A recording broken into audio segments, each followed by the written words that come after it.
For over 20 years, Paul has put his work ethic to good use, providing the motorcycle industry with front ends, fenders, and frames during the chopper craze of the early 2000s. In today's performance market, Paul and his team look for ways to improve the rider's experience with custom yet functional parts.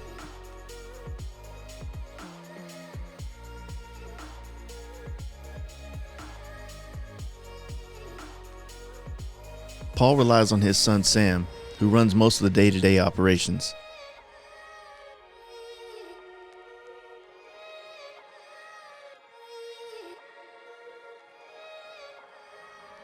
And Mikey, who is the mechanic and fabricator that manages the builds.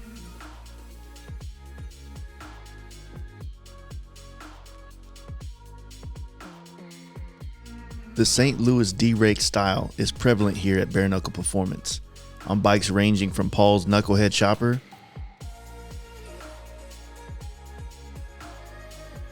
to a brand new M8 Lowrider S.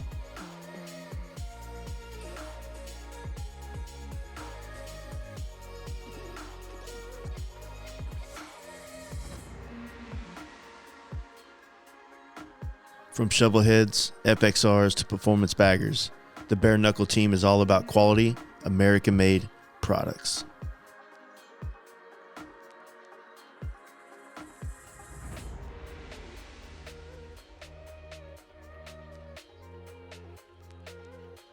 Thank you for watching the Fast Life Podcast.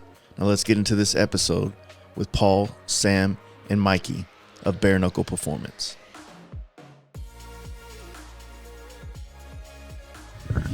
Yeah, thanks guys. Appreciate you guys doing this, man. Obviously, this is the second time I've been in this this shop in this almost exact same spot doing this. So things have changed since 2020, though. A lot, yeah. You know, and I think I came in here in September, and you were working on a lot of products. You had a lot of visions, and I know that some of them have came to be, but I couldn't go back and tell you every little thing from that podcast that we talked about. Yeah, I think we were starting to dip our toes in the new Softail water, and we've got quite, you had one here, yeah. So we've got quite a bit of that stuff going on now. Now we've also branched off last year. Well, I guess the year before now, late in 21. I know it goes fast, into the touring line and some Indian parts, and now we're getting into even the Pan America. Yeah. Well, just so everybody knows, I mean, I think it's fair to say that, you know, I helped you get into the bagger thing when you rode my bagger that time. Yeah, for sure. I think I had a little influence, too, coming from the Mike was on dealership world. Yeah, Mike. Yeah, I remember that because, like I said, I was riding the bagger up to Milwaukee to get that 131 put in it, and we stopped in here first. Had a crazy time in Warrenton that night before at the Applebee's and then the bar across the street. Trapplebee's, yeah, it went hard. And then that was probably one of my worst hangos I ever had, and we saw you guys down at the Waffle House the next morning. Yep. And then it was like a long process to try to get this podcast going because I was trying to like just get my head from pounding and Yeah, unfortunately we didn't get to catch up with you the night before, but I could tell when we were at Waffle House you were like 45 minutes late. I'm like, oh, he's hurting. Yeah. But yeah, we had a good time though, so it was a fun time. And as far as the touring stuff, when Mike got here a year and a half ago or so, he was like, man, we got to get a bagger. And I fought it. Just being a chopper and FXR guy, I fought it. And now I'll be damned if that Road Glide isn't pretty much my favorite bike. Yeah. I love it. Yeah. It has a purpose. You know what I mean? It has a purpose to you know, help facilitate miles and kind of get point A, point B. It's a good everyday bike. And then a chopper, I believe. I mean, I've never owned a chopper. I'm kind of working my way back, but I feel like the chopper is just like the perfect other next. Like, yeah, for sure. You know what I mean? Yeah. So, or you can have both in one, an FXR chopper. Yeah, that's where I'm going. That's right. You that's know? the way to do it.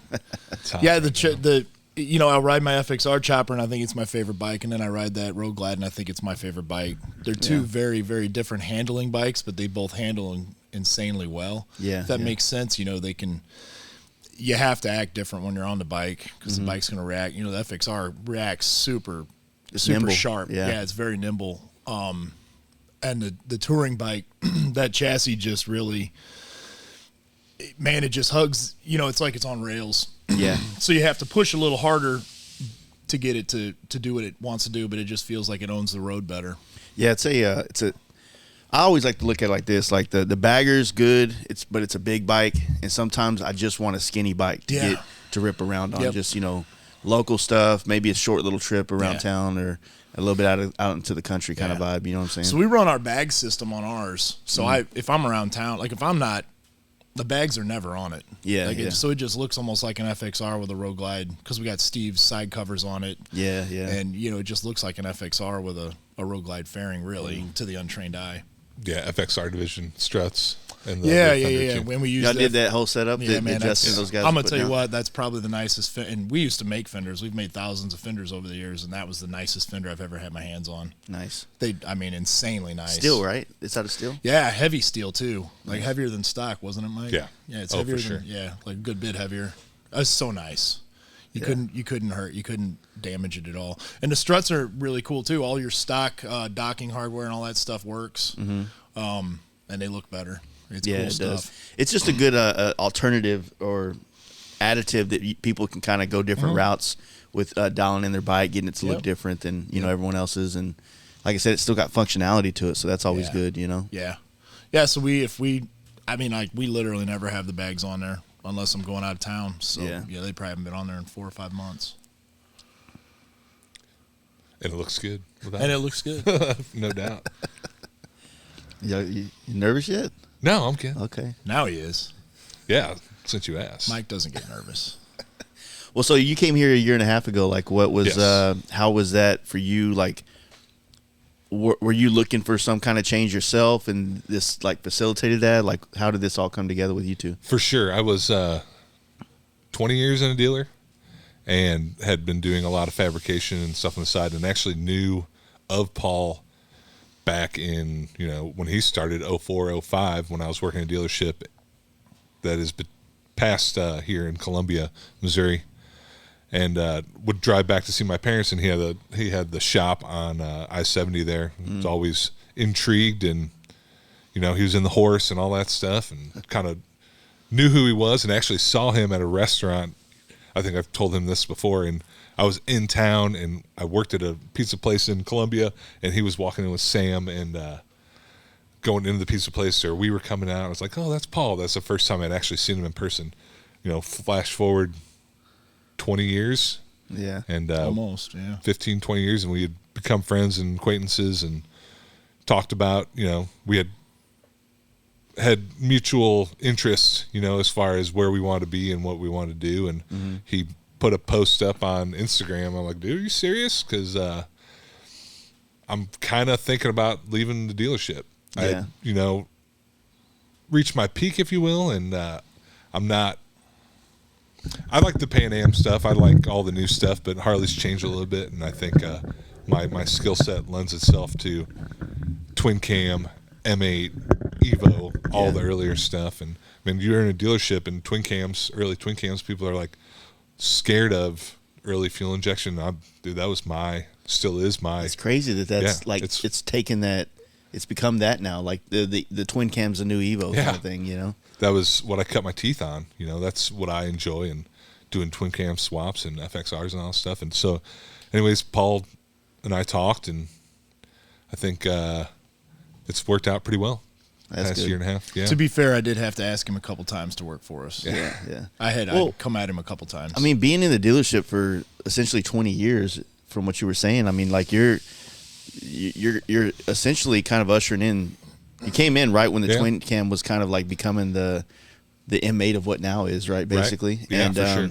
But you still had to do a lot of Evo stuff at the time. Yep. We were still doing. I mean, I'm still doing Evo stuff, and we did a little bit of shovelhead and ironhead stuff. Unfortunately, on the ironhead, shovelheads don't bother me, but we did everything when I was in a dealership, and you could see the progression of ownership and management not want to deal with that stuff, and it to the benefit of the technicians sometimes, because it can be a big pain in the butt, but I enjoy that stuff and always have and always will. You know what's on that note, it's kind of strange where like if you look at the car culture, the old hot rods and things like that, you usually pay a premium to find people that specialize in old things. Yeah. But I don't know if it's because motorcycling is such a passion-based hobby that most people that work on old shit is also passionate about it. So there's like this blurred line between the finances, between what their time is worth, how rare they are to be able. I mean, even now getting to this point, it's like guys that work on pans, knuckles, shovels, and all this stuff. They're becoming less and less, right? Even though it's a simple motor, you know, it's still like, you ask me to take the shit apart, like I can do a twin cam all day long, M8, but Evo, I'm like, man, how does this oil pump go together? Like, this is weird. You know, there's a little bit more finesse to it. Yeah, you know, and fortunately, because you can rebuild an Evo a lot differently than a twin cam. Fortunately, twin cam parts are a lot more easily acquired. Yeah, but Evo stuff, you know, you can resize bearings, you can rehone bushings, replace bushings, all that stuff. It's a mechanics motor. Yeah, it really is. And I think the twin cam is when they became Legos. Everything fits together perfectly. That's why I can work on it.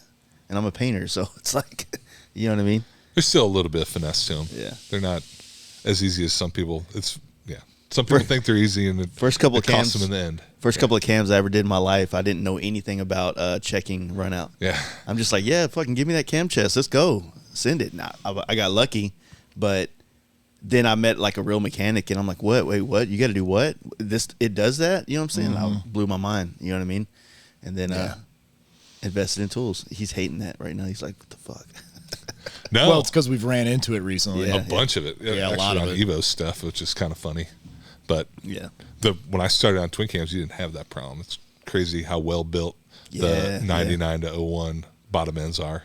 That's why I always tell people when they ask about like wanting to get dynas and whatnot. I'm always like, dude, 99 to 03 is basically all the Timken bearing. 02? Yeah, 03 is when they switched. And it seemed like a good deal. Yeah. It was like, oh, it's this much easier to put the bottom end together. And then you realize that, you know, the compensators come loose and all of a sudden your flywheel's shifting side to side, taking out cam support plates, and and you don't have the strength. And, you know, those were 80 foot-pound of torque motors when they came out, and you built them up, and now they're, you know, the last twin cams we were making easily 110 foot-pounds of torque on almost every 103 build. It wasn't a problem, and the bottom ends did not hold up like they should have. Yeah, that's wild. M8 stuff's been up better, though. It seems like they've kind of worked all that shit out pretty well. I mean, they had a couple problems early on, but for the most part, it's all worked out and dialed in, I think, now. I mean, you see much... Seems like it. Most problems, yeah. Aftermarket caught up pretty quick on M8 stuff. Yeah. A lot of carryover from twin cam and the way they were building bottom ends, and, you know, you don't really even Timken bearing bottom ends so much anymore on M8s. They're durable enough. What about like with the transition of? So were you in the dealership when they dropped the Pan America and all that stuff? Yes, it was right as I was leaving. We hadn't received any in the dealership, but the demo trucks were going around, and were they already putting you through like any kind of like training for the motors, online and things training like that? stuff. Okay. Yeah. How do you think that's gonna? Let me ask you this. Let me ask all y'all this question. With that coming out, obviously, I think we've all kind of, me and my friends group, my circle, we've all said it's like the best second bike to have. But you still want the V-twin. You know what I mean? You still want the air cool. But that's a dope bike, and you like it, and it's fun, but I don't know if it could be the only bike. Does that make sense? Yeah. You know? Well, I think that's you coming from a background of already being on sport bikes and then Harleys, and then, you know, having just rode one this week. Yeah. Hundreds of miles. It wouldn't be a bad only bike to have. Bro. I mean, yeah, like it's comfortable enough that you can ride it coast to coast. You can rip around in town. I mean, it's insanely fast. Right out of the box, it's nuts fast. And then you can take it off road. Like, I would almost say, because, you know, we all, like we were talking last night, we all look through the glasses that we have had on our entire lives. That's the lens we look through. So I have to have a chopper in my life. I have to have an FXR in my life. Now I'm at a point where I go, I got to have a touring bike, and I got to have a. Yeah. But if I was in a world where I could only have one motorcycle, and if it had to be a Harley, it would be the Pan America probably. Okay. And that's weird to say, you know, because it's kind of counterintuitive to what I'm all about. Yeah, from chopper to that is a very. But if I could only have one, and that's hard to say too, because you really gotta. That's a big if, like if you could only have one bike, because like I would probably get rid of almost everything besides my kids and my dogs before I got rid of my motorcycles. But that bike is pretty impressive, man. Like, do you think it lends itself to have like the customability? Is that's not a fucking word?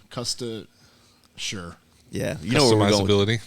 It seems like there's too many syllables. That's in that a lot word. of syllables. Yeah. I think that was Customizable. French. Can we phone a friend? Let's hit well, the anyway, hotline. Do you think it lends itself? Oh, absolutely. To we would love to get a customer to bring us one to just go, hey, just do something cool with it, because they call it an adventure bike. It's just a great all-around bike. Mm-hmm. And like, listen, I was skeptical, whatever, as anybody, or whatever that word is, because I have an adventure bike, and it was the best adventure bike on the planet. You have a GS, right? Yeah, I got a GSA with the big fat tank. And the Harley and the GS are right there, and I didn't think I would say that. They're neck and neck. There's places where the Harley shines and the GS is a little bit behind, and then vice versa. Mm-hmm. All of that being said, I think the GS is an adventure bike. Like, you're not... It'd be kind of... you could make it look cool. You could make it customized on it. I think the PA would be much more... It would lend itself more to being customized, because it's just a rad bike. Like, it would look cool, like, as a street fighter. It would look cool, like, as... I mean, just... A GP kind of a bike. Like, there's a million ways you could go with that thing. Well, what I loved, I loved about our industry is as soon as it came out, there's flamed out ones. Danger Dan's flamed out one. We did one for a homie up in New York, and then you've seen people like just carry the trend of the way we do our bikes into that culture, which is very different from the adventure motorcycle culture. You know what I mean? You don't see custom paint in that. You don't really see custom phone carrier. That's about it's like not anything custom cages and lights and that. It's all that kind of stuff. So it's very bolt on.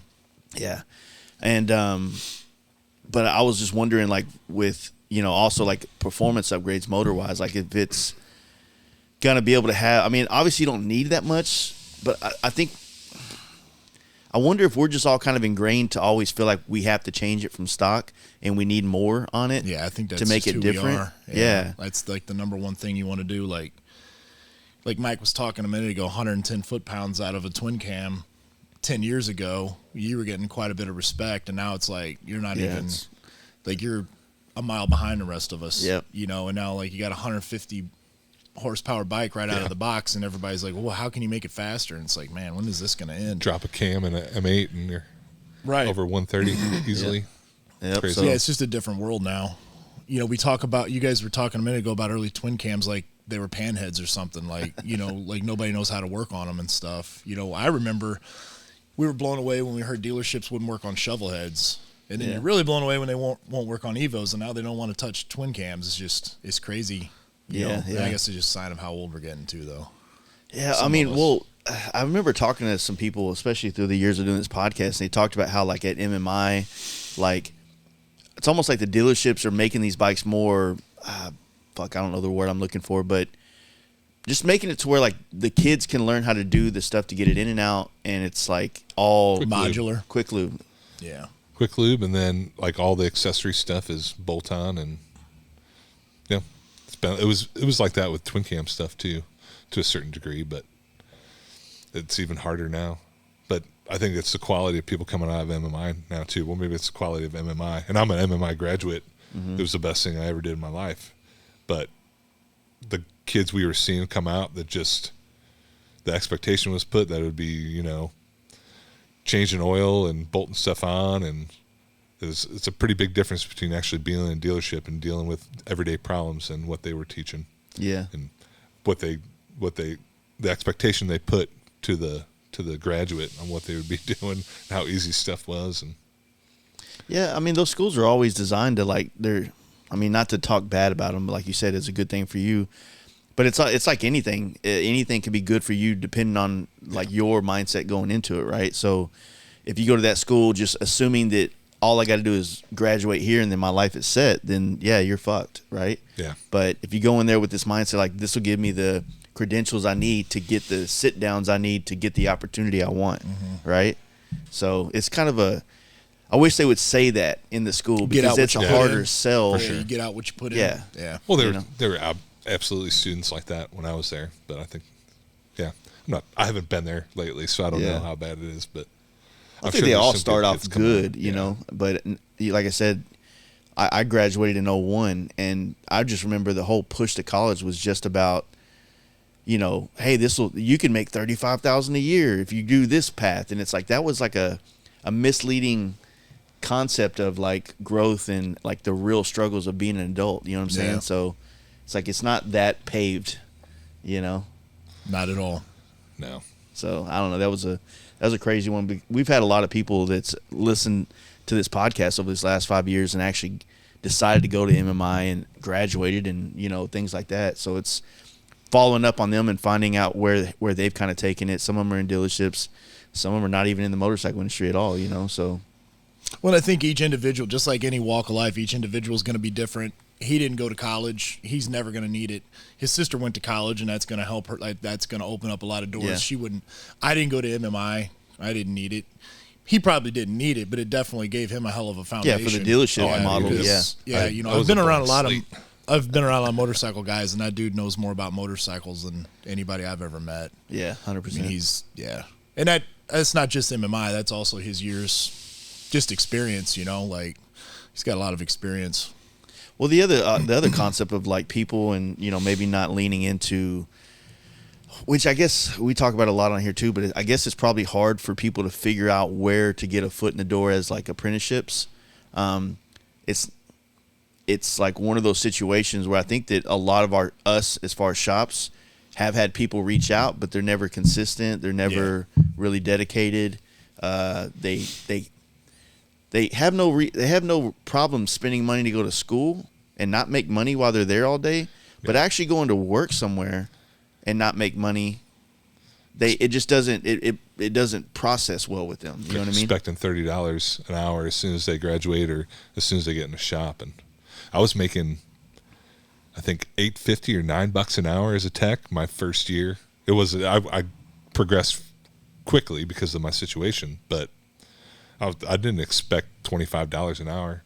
And nobody wants to eat shit anymore. Yeah. And if you want to get anywhere in life, you got to have a steady diet of shit sandwiches, and that's just a fact. Yeah. He can attest. Like early on, there was a Christmas they didn't get shit because I didn't have it. I couldn't. I was still married to their mom, and there wasn't money to go around. I had to pay bills and keep the heat on. All I had was a motorcycle to get back and forth to work in the Missouri winter. And it was like, I just got to squeak through this winter, and then spring will open up. And then the next Christmas was a little better, and the next one was a little better. And it's just, you know, guys come in, and like he had a friend from high school say, hey, you know, so-and-so's wanting a job. I'm like, well, what can he do? Nothing really, but he's got to make, what do you say, 20? He's like, if you remember what I'm talking about. And I'm like, dude, $20 an hour, and you like, to sweep, and like I'll end up having to go back and do it right anyway. Like, so then what I think about is we all know tattoo artists, like all those guys paid for their apprenticeship. Yeah. Mm-hmm. Maybe that's, if people don't want to go to MMI, maybe you need to approach your local bike shop and say, hey, can I buy an apprenticeship from you guys? Like, because then not only is the bike shop not losing money or like wasting money or whatever, you got some skin in the game. Yeah. You know, whether it's your own money or your parents' money or however that kind of stuff works nowadays. Yeah. You imagine some super preppy dude just going to his parents and saying, like, I'm going to give $20,000 to these guys at this table right here. And they're going to teach me how to work on motorcycles for 6 months, right? Yeah. There'd probably be a little bit of they're going to need a receipt, vetting process. Yeah, right. Yeah, it's cash only. No refunds. But, you know, maybe that's kind of what people need to do, because, you know, if you want to work in this industry, because we have a couple people hounding us about jobs, and it's like, you really got to either bring something to the table, or you really have to get after us and show us that you're serious, because we're so busy. Like, there's only 3 of us in this shop on a daily basis. Then we have other people that work for us and do other parts of the business, and we have a lot of machine shops that work for us. Mike's in here building bikes every single day. Mm-hmm. Sam's in the back assembling, dealing with vendors, getting parts coded, shipping. Like, you know, he works 12 hours a day. I'm bouncing around all over the place, either running machines, running errands, just, you know, I'm all over the place. Sometimes in here helping Mike, sometimes in the back helping Sam. We don't have time for somebody that wants to just, you know, stand around and, build a callus What up on next? their elbow. Yeah, we don't have time for that. But he was saying yesterday, he's like, man, we got to hire somebody because we're kind of doing work we shouldn't be doing, and it's scary because there's just a lack, and we're all tired of saying it. There's a lack of work ethic, but it's a fact. There's just like people they want to make a lot of money, but they don't want to work hard. They don't want to bring much to the table. And you kind of sound like a Debbie Downer saying that, but that's the unfortunate reality. I'm very fortunate that my kids picked up work ethic, and they both bust ass. And we see some other people. Like we have some guys that help us with stuff. We got an engineer friend named Weston, and he's about 30, and he, for a millennial, like just blows my mind how hard he works. So they're out there. It's not like you can't paint it with one brush, but damn, man, I just don't understand where things went sideways. It's just, I think it's just harder, man. Like I always think about how when my mom, grew up, and like I said, I was born in '82, so I'm a first year millennial, and they just could, as long as they had a job, they could go to the bank and get a loan for a house. And be like, hey, I'll pay you back, I promise. Like, all right, cool. And then credit scores became a thing in the 80s and 90s, and now people, I fucked up my credit like 10 minutes after having it when I was a kid. Like, fuck, Best Buy, hell yeah, I need a TV and a VCR. Let's go. Same here. Yeah. So those speakers right there, I went and bought them, and that was my first experience with credit. So, like, I don't know. I'm not trying to I think that through the school systems, like we were talking about, I think that they kind of pitched adulthood and earning your way to the top as like, if you do this, then you're entitled. So I don't know if it's like a generation of people that are just inherently entitled out of birth. I think that it's the way that we were raised through our schools and just the way the world is that gave us some of that entitlement. Like, well, I graduated. What the fuck else am I supposed to do? Right. Yep. So it's like, it's just this weird, different dynamic that is on the table. But, ultimately it's like, if that's your generation and that's kind of the that's kind of the way it is. It's like you got to figure out how to break that cycle. And if you want to be in something rad like the motorcycle industry, the tattoo industry, or any of that type of stuff, it's like, for one, none of us are millionaires. Like, that's the first thing you need to accept, is that we're almost paying for this lifestyle in a sense by not having a job making so much. I mean, or you could look at it like it's our pay. It is. That's how I look at it. It's a benefit. When people come in here and they say I got to make $30 an hour or something like that, I'm like, okay, we can pay you that, but we have to make that twice off of you. We got but the reality of it is, I can't speak for these guys. I still love coming to work every single day. So I may not make as much as a friend of mine that's an engineer or a stockbroker or whatever, but I enjoy my job a lot more. And that's part of my compensation for what I do is I love working on motorcycles. And if I had all the free time in the world, I'd be working on motorcycles. So the fact that I do eke out a living is all good. And I think that that's what the young guys are missing. Like, you want to do that and you think you're going to be on Biker Build Off next week and, it's going to be magazines and Instagram heroics and all this kind of shit. It doesn't work that way, man. You got to get after it for a long time and just be happy doing what you're doing. And just like you said earlier, passion-based, the more you let your passion drive it, the more you forget about the money. And actually, the better you do, and then the money does start to get a little bit easier. The other way you can look at it is if you're doing this for, like, if you're counting down the clock to when you get off, you're not somewhere you want to be. You know what I mean? And I've been in those situations where I'm like, oh, fuck, man, it's 15 more minutes. I get the fuck out of here. That ain't a job that you want. That ain't a life that you want. Like, if you're not looking at the clock going, fuck, I only got 15 more minutes till we all shut down. It's a difference. It's that one small difference that lets you know that you feel like you have a meaningful thing that you're doing, that you're providing for either the team of the shop that you're working for, or yourself as an entrepreneurial or newer. Entrepreneur. Don't look at me. Fuck, we didn't go. We should have went to college, dude, and did our SCTs and shit, man. I don't know. I think that just basically, I mean, how many times do we blow right past, we're supposed to be out of here at 4, and then you look at the clock and it's 6, or oh shit, I need to eat lunch and it's 3. Yep. It's just because not only is it fast paced, you just love what you're doing, so you're not really thinking that you know, and to be honest with you, there's not much I want to do after work more than Yeah, I want to work. At set hours. We never come have. in I at mean, a we get certain in at a time, certain but- time, but we just work until. yeah. And that's the Until it beauty of hurts. doing what we do. If we right until it hurts, or you're ready to fall over, or you want to leave early and go for a ride. You know, Yeah, so we yeah. still get. You know, there are some perks. Yeah, You know? yeah. Yeah. Let's say if I won the lottery, nothing much would change in my Yeah, life. exactly. And that's kind of the situation. Yeah, you just do built more of the up. same Yeah. shit. And maybe I said that to Dan the other day. I go, dude, if I won $10 million tomorrow, like, I'd probably be a dummy and invested right into the company just so it could continue to grow. I said, but I might take a few more trips. And Dan's like, fuck, you'd never see me again. Like, you know, because Dan would just be on his motorcycle all around Yeah. the world. But, you know, that's Dan's trip. But it wouldn't change me. I'd be right here doing the same thing. Yeah, so how was that? I mean, you just did the whole trip to Nepal, like, and Darren was on that with you, and I forgot, but yeah, Dan was. Oh, as we well. had a hell of a crew, man. Like, What was the?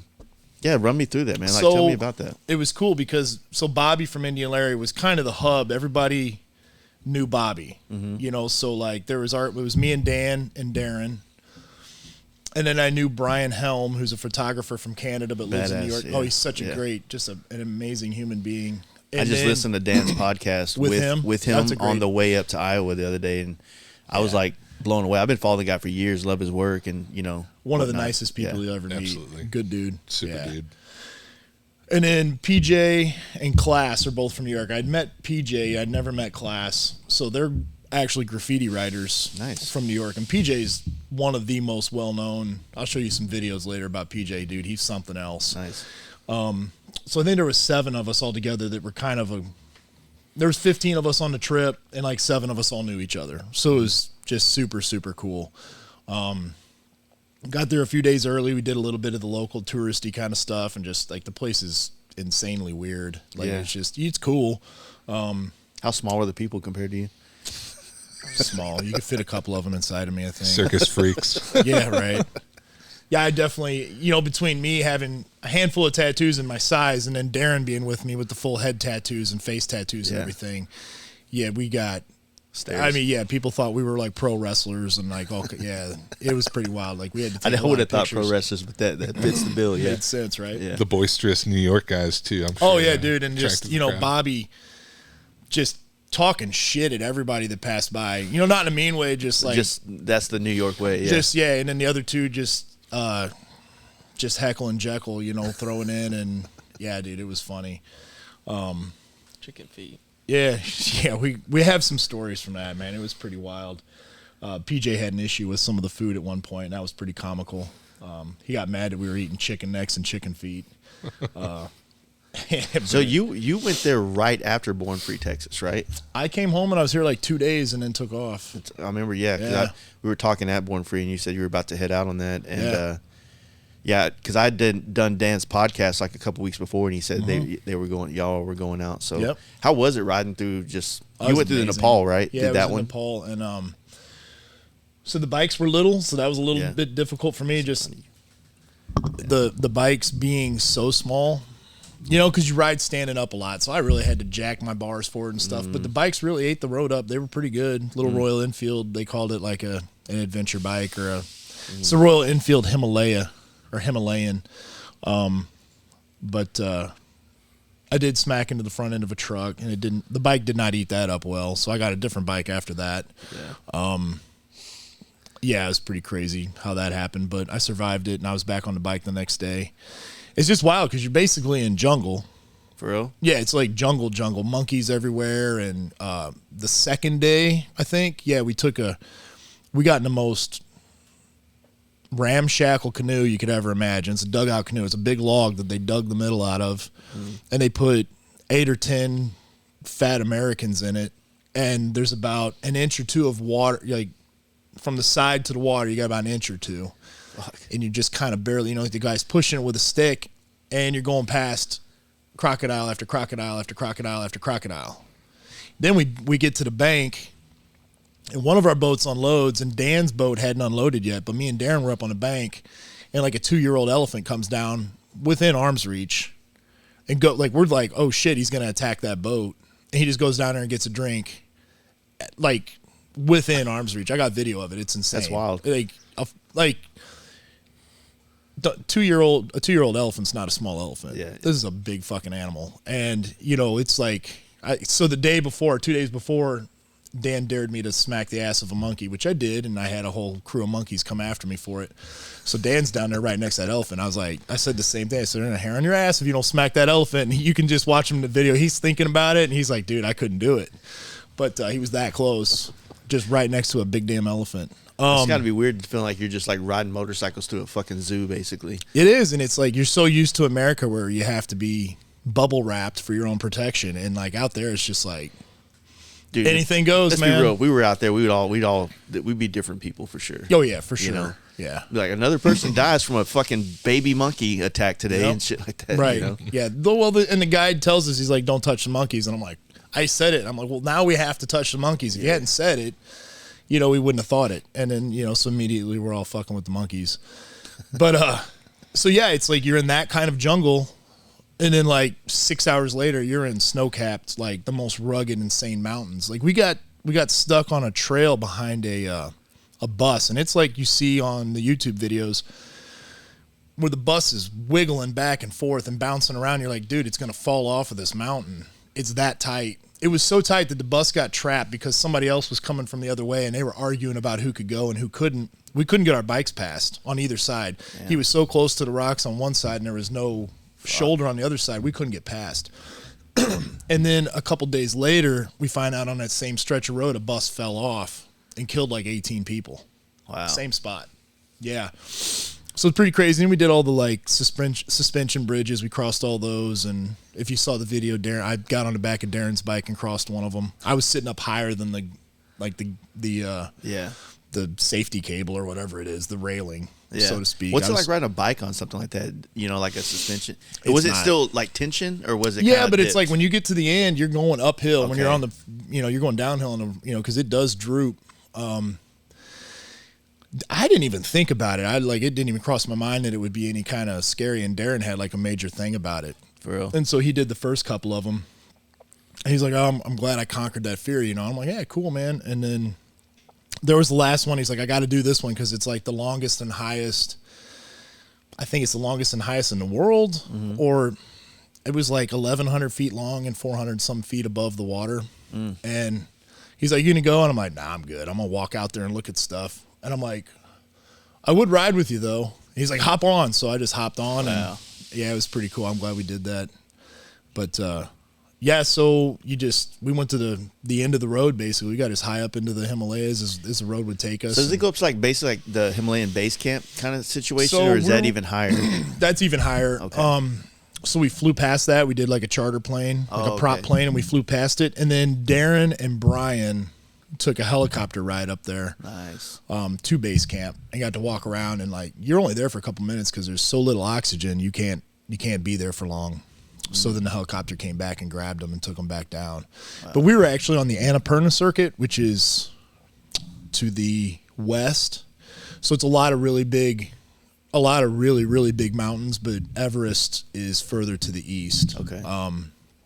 But it's kind of a lot of people train there to go to the bigger mountains and that kind of stuff. But that's cool. Yeah, and when I say the bigger mountains, you know, I'm talking about 23 and 27,000 feet instead of 29 or 30 or whatever Everest is. You know, there's still insanely crazy big mountains. I'm from the United States where we like trip out on 14,000 feet. Right, so. exactly. Yeah. Well, that's awesome, man. It was cool. I imagine going on a trip like that would be rad in general, but being able to do it with a bunch of people that you know, it has to be a whole nother fucking experience. Yeah, it was cool. Yeah. I was glad to get to know PJ a lot better, and Dan. Like, I feel like Dan and I got a lot closer, and I have a better respect for who Dan is and what he does. Yeah. And so I shouldn't say I have a better respect, but a better understanding. Like, Dan's a pretty unique soul, I guess you would say. Like, he's just, like I said last night, he's just kind of a woodsman out doing what he loves to do, and there's a lot of freedom in that. He's the Chopper Grizzly Adams, dude. Yeah, he is pretty much, man. You know, and then getting to spend some time at his house earlier this week. I spent New Year's Eve with his in-laws, and you know, went out to eat. You know, had chicken fried steak with them, and then played games in their kitchen at night. And it was a pretty cool way to really get to know Dan. It's He's a good dude. Yeah, 100%. Like I told you last night at dinner, it's like it's because of him that I'm doing a podcast. You know what I mean? And all the accolades I can throw back towards him for what he did for me, helping get this off the ground. I will. Yeah. So he does a lot for the industry as a whole. Yeah. Yep. Well, that's cool, man. You got to do that. I mean, is it something that you want to kind of do every couple of years, every year? What are you thinking? Oh, I'll travel as much as I possibly can. I don't know that I would do that one again because I've seen it and done it. Yeah. And I don't think I could top it. I couldn't go back and get to know those people again. I couldn't, like pick another group of people I want. You know what I mean? It just, the way it worked out was perfect, And we're talking about that 7 of us. We called ourselves the B team. The B7. So we're talking about riding to Alaska in the next year or two, the 7 of us. Because Brian's from Calgary, so we would pass right through his hometown and get to see. He'd show us the Canadian Rockies and everything, and then head up to Alaska. So we're hoping to do that soon. And then Dan's talking about putting together a trip in Colombia. That'd be cool. That'd be cool. Yeah, I want to see as much as I can. So right now, there's nowhere I want to necessarily go back to. Yeah, I would definitely probably do the thing. If Dan is doing the Columbia thing, I'd probably do that with him since he's already kind of figured it out, And I know a lot of people figured it out before, but I don't know. I'm closer to Dan. I kind of trust him and whatnot. And that's my ultimate goal is to ride all the way to Argentina. So. Have you ridden with him off-road? No, I don't like riding off-road at all. You'll use the word trust with Dan a lot different when you ride with him off-road. He's a friggin' maniac. Just insane. Like, I think the way everybody should see Danger Dan from the first, like his intro to life needs to be that video of him on the Pan America smacking the side of that truck at the Tennessee Motorcycle Revival. Yeah. And then so the whole time home. I'm gone, man, I got to give props to these two guys because the shop honestly runs smoother and better than it ever did when I was around. So I came home and it kind of went back to its normal dull roar. They did a great job, and I got to say thank you to them again. They both do an amazing job. Nice. Well, yeah, that's always good to know that things are still working whenever you're gone. So, like I said, when we came here in 2020, we were, you had lots of ideas for the Softail parts. Like, how has that evolved? Like the Softail line, like what kind of parts has come to So reality? we figured out a cool way to lift the Lowrider ST without having to lengthen your tubes or anything. Yeah. So we have a lift kit for that. And then we teamed up with Magnum, and we did a brake line kit because you have to have a longer brake line kit. We still have our Softail lowering block for the kickstand. What's the hang up on the Lowrider S to get it higher in the air? Where does it? So the tube, the lower tree has a bigger bore than the top tree. So when you slide it down, the tube is tapered. Okay. Where it would marry into the lower tree. Oh, from the inverted front end. Yeah. So we made a shim. We made a shim that locks in from the bottom, and then the taper locks it into the top, and the inside of our shim is tapered. We can grab one and show you in a minute. So then it basically relocates and it adapts that part of the tube to that lower tree. And then on the top, we have a new cap that's extended. Oh, so you okay, lift your whole that, bike 2 inches, and then you can get a longer shock for the rear. I think some folks make a lowering. I didn't realize that it wasn't as simple as just throwing some longer tubes on the. No, it's not. And like that, we've got a Lowrider S that we chopped, and now we have to have a 14 over front end for it. So we're actually making the top tubes, the outer tubes, we're making those for that one. Wow. And that'll be a new product that we're going to release hopefully in March. Smaller sizes, not just 14. We're not going to go 14 over. That'll be very, very special order. It'll be like 246 over. So if somebody wants a mild chop or they just want like a really tall. That seems like it's starting to take a lot more. Like a lot of people are doing the M8, cutting these frames, going a little D-rag or just up and out kind of things on it. I love it. The more choppers on the road, the better. Man, on that note, it's like, this whole performance side of the industry kind of has been built on like guys like you making parts that we can add to these bikes to make them perform better and things like that. But it hasn't lent itself to be much of a fabricator's market, right? Right. And I think that, the way that people are chopping these bikes and making them air quotes choppers, it's still in the performance side of things, which has always been the Midwest style, correct? Yeah.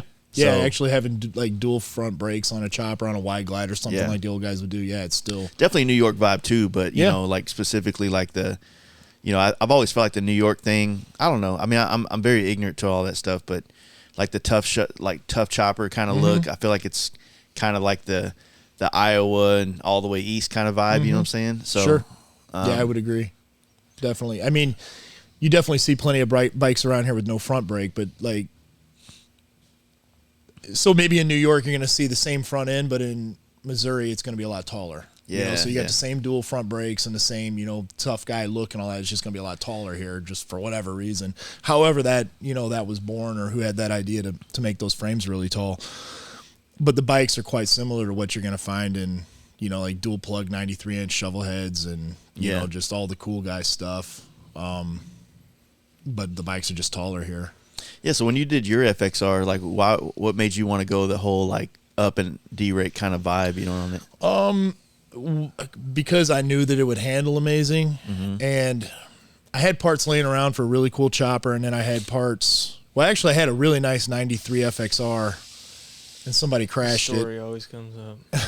So it got kind of banged up a little bit, and I thought, well, why don't I just do both at once? I'll build a chopper. But we wanted to build the frame so it looked still stock, even though it's obviously not. So we took a lot of time using all the neck plates and the seat plates, and we mimicked the top motor mount, and we made it look just like the top motor mount does still have that same stock vibe to it. It's got the same exact shape, size, and shape, and but then I wanted, I did it because I knew it would handle well, but so what I did was the FXR is 28 degrees of rake. We actually pulled it back another half degree, and we pulled the neck back towards the rear wheel 3/8 of an inch, and then we went up 7. So just kind of doing that, it kind of kept the rake and trail in a really sweet spot, and the wheelbase didn't get real long. So it's what's the rake on it? 27.5. Okay, so what's the stock FXRs? You 29? 28. 28? Right, Mike? Yeah. Okay. Yeah, so it's just a little less rake. How does it track like on the highway at higher speeds? It's pretty good. You can take Perfect. Yeah, you can Perfect. take your hands off for as many miles as you want. Nice. Yeah, it's crazy. You're welcome to ride it. It's not as big as it looks. Like, it looks crazy dude, big. I fucking just stood next to it. It's huge. So you got like 8 or 9 inches of ground clearance because it's got 14-inch shocks, and I think 11 over maybe total in the tubes. Or 10, maybe 10, because we bought 8 over tubes, I think, and then we used our 2-inch extension kit because it wasn't quite enough. Well, if you didn't have the bar and risers on top of that, right. I think it would be more manageable. I got 10-inch risers and 6-inch bars, so there's another 16. Yeah, so when you're on it, it makes you look kind of smaller, to be honest with you. it feels perfect. I love how it feels. It's awesome to ride. I can get. Mike can ride it. I can ride it. You've okay. ridden it around too. Yeah, I can't turn the bars all the way though. My arms All right, so maybe it is a little bit big. Yeah, I don't want to have any responsibility on that. Yeah, that's right? a good point too. So, but no, that's when I think you came out with that last year for Sturgis, right? Not 2021. So not 2021, we debuted it at the block party at the Indian Larry show. okay, It was supposed to go to Sturgis, but it just too many things. Just the exhaust left. Yeah, right. We're like, if we only had 6 more hours, and we take off for Sturgis, we come home, and it was another 7 or 8 days of just full blown. I feel like if you do a whole D-rake like that, it makes the M8 concept way easier because all the problem with the M8 is on the top side of the frame. Mm-hmm. Yeah. Yeah, it would be a lot easier. Yeah. Yeah, but I'll tell you, stretching the lowrider frame, the Softail frame is not like. I think he has probably more work in stretching that frame than we had in the FXR. For real. Yeah, there's like a dog leg in the frame to clear the fuel injection. I guess the fuel pump, the sending unit, whatever. And then you can't buy that tubing, so it's rectangular tubing. It's not square, so we had to like mill it apart and then weld it back together, the same as we had to do with the FXR. So he had to do that, and then there's windows, where the wiring comes out, and then you have to make a new top motor mount. Like it's a lot of work. Yeah. You know what I mean? I think it's like leaning, like, it's all leaning that way just because it seems like it's just something different, man. And I feel like, to go back to my statement earlier about, the performance side hasn't really lent itself to be a fabricator's market. I think that it's starting to push into there, and the opportunities are coming, like the way Corey Abear did his M8 FXR and how he repurposed everything from a stock bagger to make it work on the bike. Like, we had him on the podcast right after we finished it, but he went and did our buddy Get Bent Motos thing, and he kind of went into depth on this build and just talking about how, you know, he made the swing arm fit, and then he made, you know, all the rear, like, I was like, you know what, this is exactly where fabrication comes into performance. It's taking something that's not made for this and making it fit, making it work. Corey almost did too good of a job on that, really. He did. Because when it's just sitting there, we noticed it in Sturgis. But if you don't know what you're looking at, it looks like a stock bike. Yeah. To the untrained eye. To us, we're like, dude, that's fucking amazing. Yeah. Because we see what he crammed into there and how it was done. And it's just, I mean, if anybody does it better, I would be surprised, because I don't know where there's any room for improvement. He did as good as it could be done. I'm glad he did it. I mean, his enthusiasm, like, you know, he comes to our bike nights regularly. He's a local for us in Dallas. And so, you know, just when he rode to our camp out with it raw, the frame was raw, everything was just raw on the bike. But his approach to building a bike was very unique, very patient, which is kind of rare sometimes in this industry. Yeah. And, you know, and just the end result, like, it showed. And so, like, I remember he came to the camp out, everything was raw, it fucking rained all over it, you know, and he had one issue, but he kinked out every issue on this bike, then tore it down to the bare frame and coated and painted and did everything right. I'm like, I haven't seen people do that since the biker build-off days. Since chopper days, yeah. That's how we used to do them, is you'd put a few miles on them, then break them down and paint them. Yeah, it's smart, man. I think to go back to what you're saying about how people are starting to do more fabrication on them, I think it's because we've had quite a few years here where there's been a lot of cake decorating. Yeah. It's just been, the bike looks the same, but it's got a different version of so-and-so's pipe and a different paint job. Yeah. Like, that's the only real difference. It's all the same key players for the parts. So now people are like, okay, well, where do we go next? Yeah. And, you know, like the FXR, the twin cam FXR has been done a million times. So, you know, now, you know, Torch and FXR division did one, and then Corey did one. I know there's a few others out there, but, you know, with Softails and stuff, people are finally like, well, where else can we go? Because no matter what I do to this thing, it looks the same as all the others. You know, like I can only, you know, you can only change out so many fairings and, you know, saddlebags before. If nobody ever puts an RT fairing on a bike again, I'll be happy. Won't break my heart. I love those fairings, but I I'm do just, too, but geez. I'm just See kind so of many of them. Yeah. On everything. Everybody's like, oh, we got a new part coming everything. out. It's an RT fairing. I'm like, what the fuck, It's dude? adapter kit for 400? my Road Glide. No offense to those. They look good, but you just see so many of them. Yeah. Dynas. That's why when we do a new part, we don't want to just have another thing that everybody else has. Like, you got to, like, that just, I don't know, to me, that just doesn't make sense, because... Well, what you want to do, I mean, or I guess what I would assume you want to do is that you want to find the overlooked parts that need attention. And that's what happens when you ride motorcycles, when you're involved in the community and you find out where the weak points are, where the where things are lacking, you know. Everybody, listen to the people that ride. Yeah. Yeah.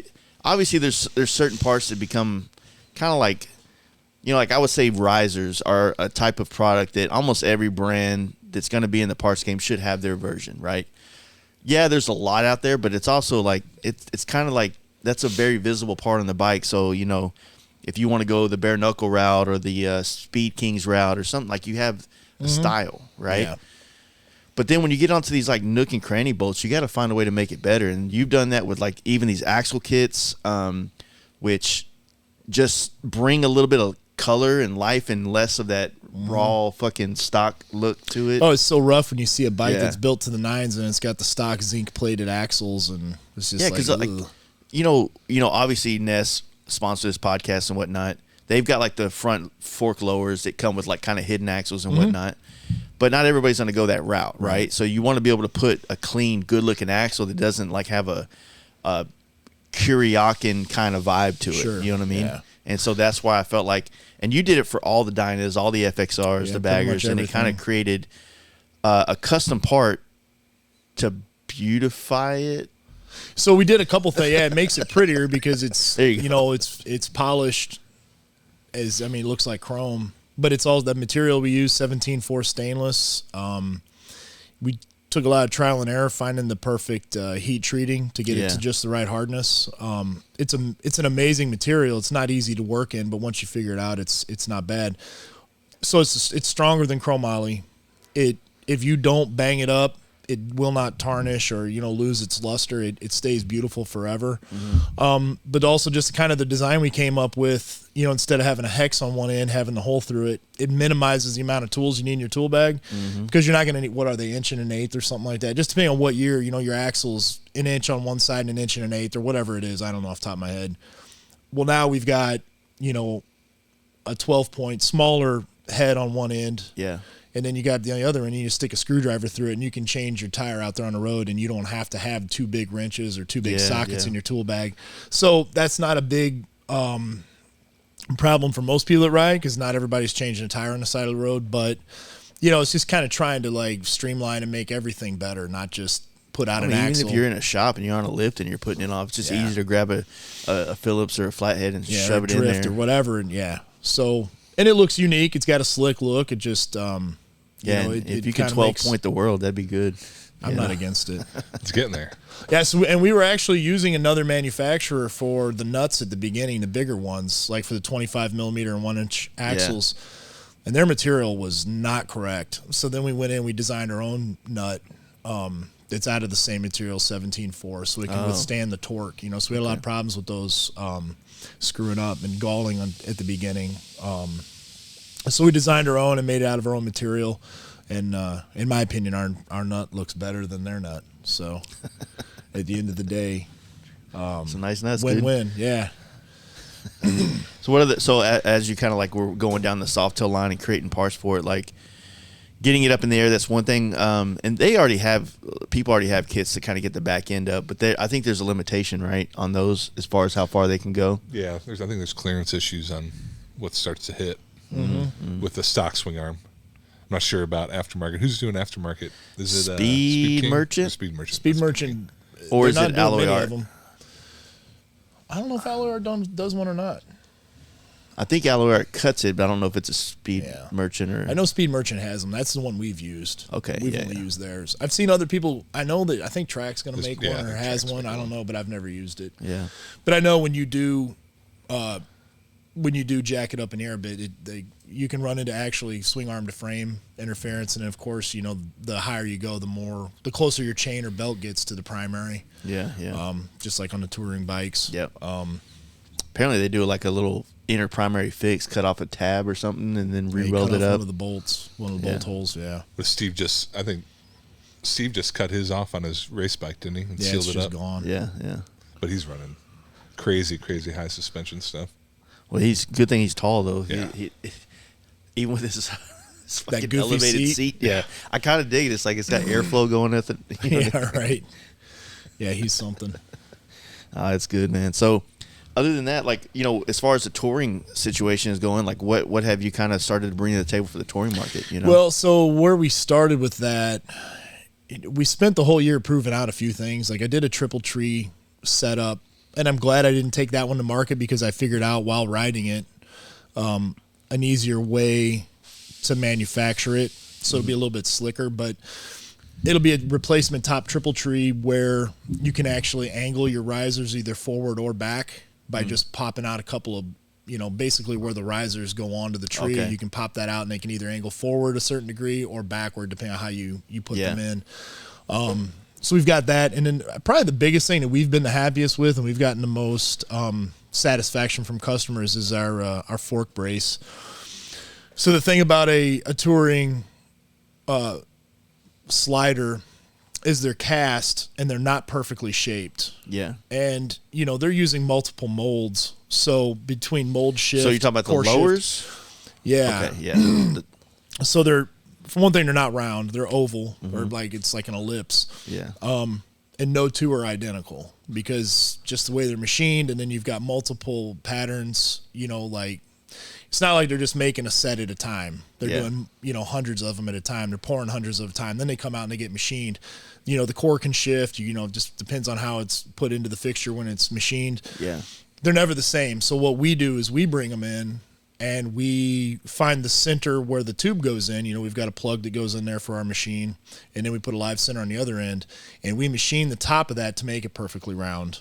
So now you're perfectly concentric to your fork tube on both sides at the standard width So now when we make the fork brace, we know it's going to slide on there and it's going to maintain at an exactly perfect width. Yeah. Because what'll happen is if you just clamp onto the outside of that, depending on how, in what direction the sliders are imperfect, you could push outward, you could pull inward, you could actually crush the slider. And what you're going to do is you're going to prematurely wear the bushings in there and definitely the seals. So you're going to see wear on your tubes. You're going to see leakage, and eventually there will be failure, just because it's not perfectly aligned. So it's a bit of a pain in the ass for the customer because they either have to take their tubes off and send them to us, or they can buy a set of tubes already machined from us, and we send them. Yeah. But they have to be machined to fit this. But so the first guy we did them for was Steve, and he's like, that was hands down the biggest improvement I made to how this bike handles. Yeah, like I was thinking as you were saying that, there's like all these, when you start dialing in suspension and all this stuff and you get good tires and your pressure's right, you always start to something else like, it's like the next thing pops up. And it might not be a major thing, but every once in a while you're fucking hauling ass around a corner and then you feel it, you know what I mean? Yeah, for sure. Or whatnot. Or it's weird. So yeah, that would make sense that, with those being cast and then machined. We can show you. We've got a stack of them out there. I'll show you either after or if you want to see it during the podcast. But it's insane. Like, there'll be like 60, 70 thousandths of variance. That's a 16th of an inch. Your front end is not made to compensate for that within those seals and bushings. So when people put on a fork brace, it's a one size fit all touring fork brace. You're fucking up. Like, it's just, it ain't gonna work. It doesn't bolt down enough to actually make a good difference to the way it handles. Yeah. So the way ours are made, and it's a full contact all the way. It's a 360-degree contact except for the slit, for the pinch. Yeah. So you've got, it just locks it in there, and then there's 4 bolts per side. It's not. Not going anywhere. Then you got a thick brace in between it too. So. Yeah, it's a big fat chunk of aluminum. And then we've got a really cool cush drive that we'll be releasing here, hopefully by Mama Tried. What else do we have for the touring bike? Oh, are you gonna do a cush drive like chain setup or? Yeah, we did a chain drive. So you can put different sprockets on and different tooth count and all that. We made these clamps, so if you have a remote reservoir, you don't have to bolt it onto your fender strut, so it's not up there where it's right next to your passenger or by your luggage or whatever. These bolt on down on the frame in between your side cover and the bag, so you can put your reservoir down there, kind of out of the way, a little bit less. Obtrusive. If you're running like say Steve side covers, can you still have that exposed on the outside kind of thing? Okay. Yeah, that's how it is on a Road Glide. So you can still see it. It's right there. It's just like right. That honestly, as someone that rides with those things, I did the Olin's for 2 years, and now I'm with the Legends. So the Legends allows me to run my tour pack no problem, but not a backrest. The Olin's allows me to run a backrest, no tour pack, unless you get the fucking ones that are basically like a spoiler in the back. Yeah. Thing. So. It's kind of a pain in the ass to kind of let people know that you're into performance, Right. Yeah, exactly. So if you're not concerned about letting everybody know, these are what you want. Yeah. I'll show them to you on our Road Glide before you leave, and if you want a set, I'll get you squared away because and the other thing is you got that sitting up there, man. Just you're kind of in a spot where you could kick it when you're getting on the bike, or you can bang into it when you're throwing a bag on there, or your just buddy's whatever. Messing with it, Yeah, I know. Turning your knobs and shit, cranking it up on one side and down on the other. Like, dude. How am I going to make it home? Down the highway and the guy behind you just laughing his ass off. Making great left-hand turns, but can't go to the right. So with that, what else were you saying? Like, so we also have we did our Pioneer bag system for them. So that's like looks like an adventure bag. So that, I would say that aesthetic is kind of an acquired taste. Not everybody likes how it looks, but I love how it looks when you take the bags off because it's a real easy. You turn a key and then that whole bag comes off and then you just have your bike. But the big thing about those bags is they are 100% waterproof and they're insanely secure. So you can have your laptop, your camera equipment, anything that you want in there, and it's going to be secure. Like you would have to have a pretty big pry bar to pop that open, and you only need like a pocket knife to pop open a stock Harley bag. They're not secure, and we all know that they don't keep the water out. So these are and they're really handy because you just pop it off and then you walk into the hotel room over to the campsite with all your gear, your suitcase, so to speak.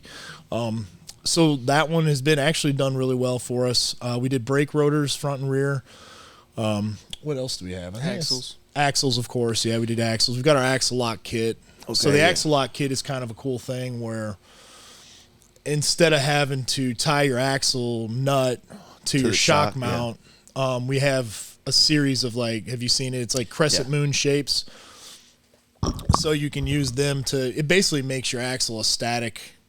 It's like almost like you just have a hole through your axle and your axle has nowhere to go. Yeah. And then when you put the inside spacers on and the outside washers, that's all captive.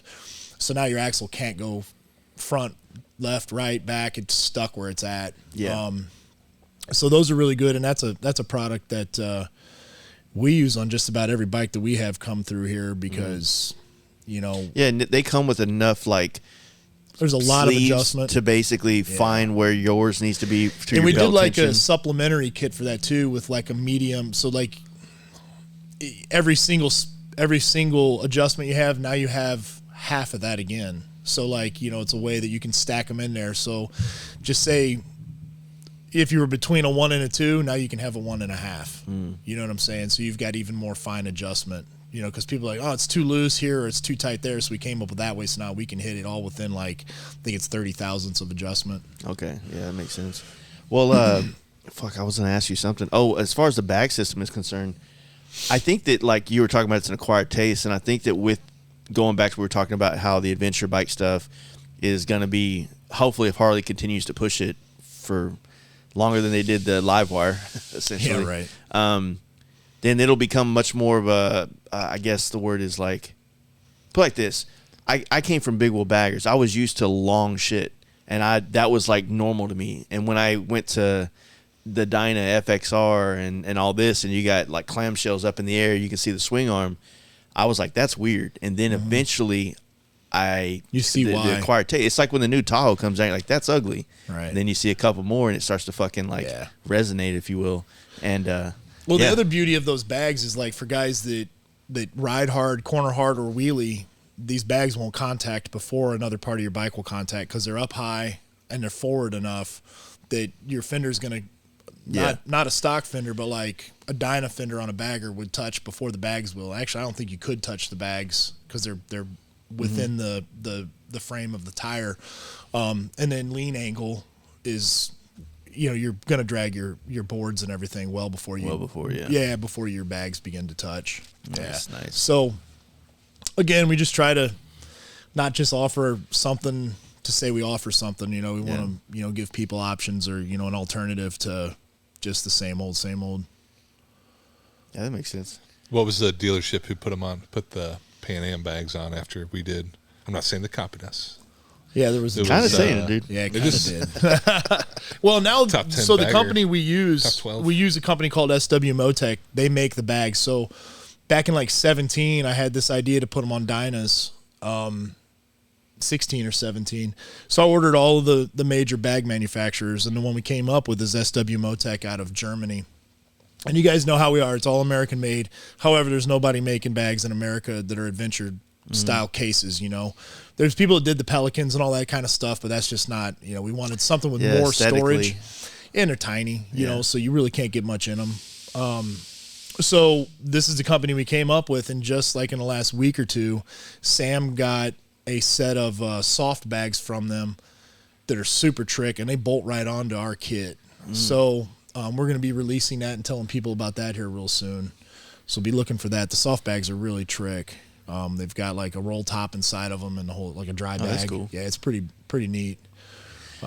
That's good. I mean, like I said, it all gives like variety, and the variety is going to help kind of more or less just open up the aesthetics of all these bikes. So when you go to the hardcore cycle show in Daytona, it's not like paint, black, Right. and then fucking, you know, same shit. Yep. So that's kind of why we almost always paint our bikes kind of boring, is so you can see the parts and let that, you know, like our Road Glide, we kept it black instead of doing something fancy. That's the one thing I remember Matt Hotch saying on that biker build off of Rick Fraley's skills. Well, I don't want to hide all this work that I did with paint. I want it to, you know, but black bikes don't need to be in shops. It needs to be at least a color of some sort. Right. Painters need work too, right? Yeah. I mean, you know, got to make this world a little bit prettier. So Fucking, you gotta stand out, man. Black bikes, they look good. They really do. It's not like it's not saying they suck or they're whatever, but it's like, how are you gonna do everything else to your bike and leave it stock black? You know what I mean? Like, it's just.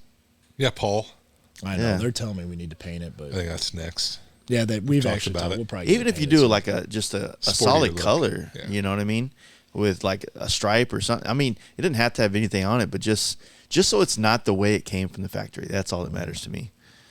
Painted something else. It's pinstriped. Oh yeah, Yeah, Darren yeah. lettered it. There, well, It's got helpful. hand A little bit, striping, yeah. hand lettering on it. It needs more. Just to stick Well, out. we're gonna We've have to talked find about another it. fairing and another fender because I don't want to cover up his Oh yeah, his hand lettering. You know, it's pretty cool. yeah. You To should be have fine his on that. lettering on some. Yeah.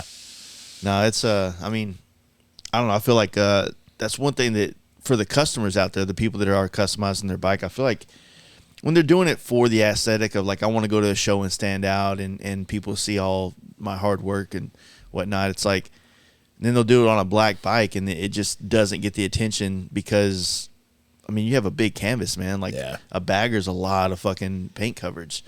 And if you leave it simple like that, I mean, also like, I'm not saying you need a wild paint job, but just leave No, it. I understand. I totally understand Yeah. what you're saying. I also like not drawing attention when you're actually riding a bike. You know, it's kind of nice to just have a black bike that just kind of blends in and is less easily. They get stolen more remembered. too. Yeah. Do they? Yeah, black bikes stole all the time because there's no personalization and all those Yeah. fairings are, all those black parts are easily sold Yeah, as like resold. replacement Yeah. stuff. Yeah. Factory Hadn't thought about kickoff that. Stuff. I know all about it. Black Dyna got stolen in front of HPI when I went and did a podcast up there. When I rode up remember there. that. Yeah. If it was custom painted, it'd probably been a harder time for that dude to find Somebody to buy all that stuff. buy all that shit and Yeah. strip it down and I didn't think about that. quickly become like, oh, it's on Craigslist or Right. whatnot. You know what I mean? So They ever find that or no? they did. They Never found recovered? it a year and a half later, like a mile from the shop in like a U-Haul storage place. Really? Somebody just. put And it was a in there? frame, a transmission holding the swing arm on still, so it was still a roller, but the wheels were gone.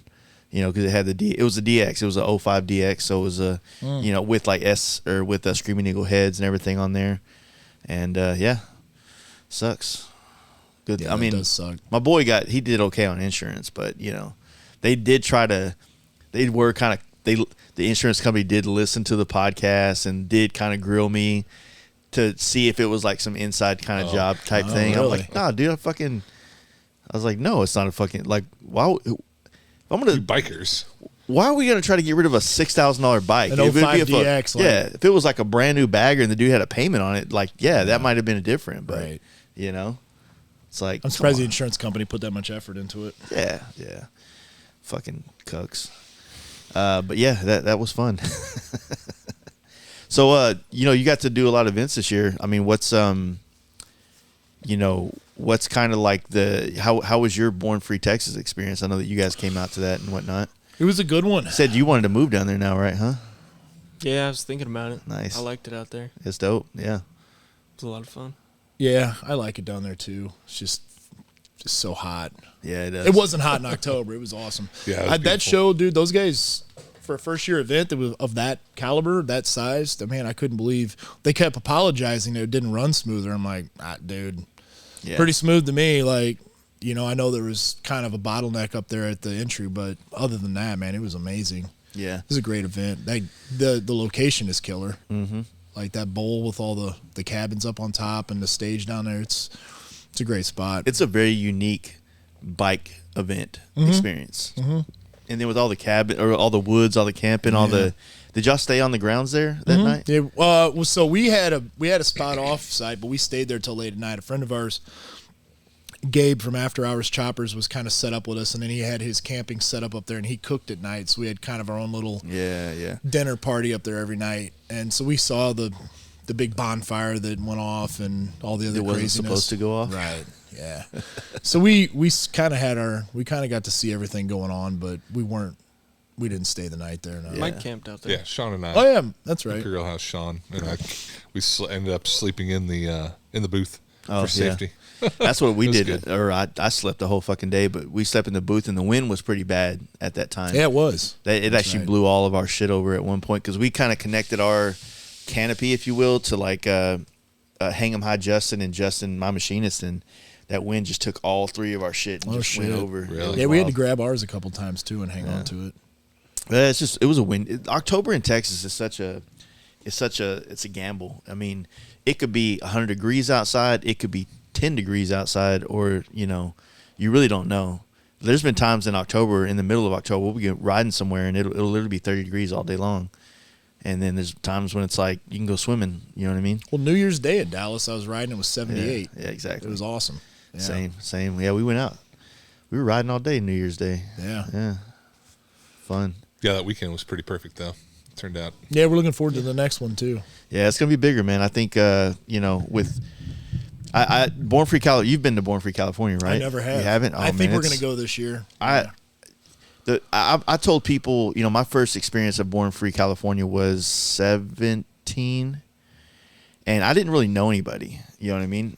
And so like I was like, oh man, I don't know if Born Free is really that cool, But it's like realistically, I just didn't know people. And it's like these events get funner and funner when you know more people, and it becomes like, you get behind the curtain of just being at a show. You're like now you know all the builders, all the brands, and all the other people that are locals to it, and you just have more opportunity to have fun outside the show and whatnot. Yeah. So it's a every year thing for me, from here on out. You know what I mean? So I think we'll go to the one in California this year too. It's a long haul from here, and the reality of it is we do have to be in the shop working too. When you have to take a week and a half, 2 weeks with travel time, it gets to kick your ass a little bit. Yeah, that's always going to be probably the hardest part for guys like you guys to find, because for me it's easy, and I guess the only way I can kind of give you an idea is that like I set up my whole brand from paint to not have paint jobs that are over cumbersome in the summertime. Yeah. So that I can travel and stuff like that. But, these builds sometimes take a whole year to do, so it's like you can't really be like, cut off from this time to this time to go do, because you have Born Free in late June, then you have a couple weeks before the Sturgis Crunch, you know what I'm saying? So, and then after Sturgis, then you start having a lot of other smaller events, and we're not even talking about Laconia if you're doing that or.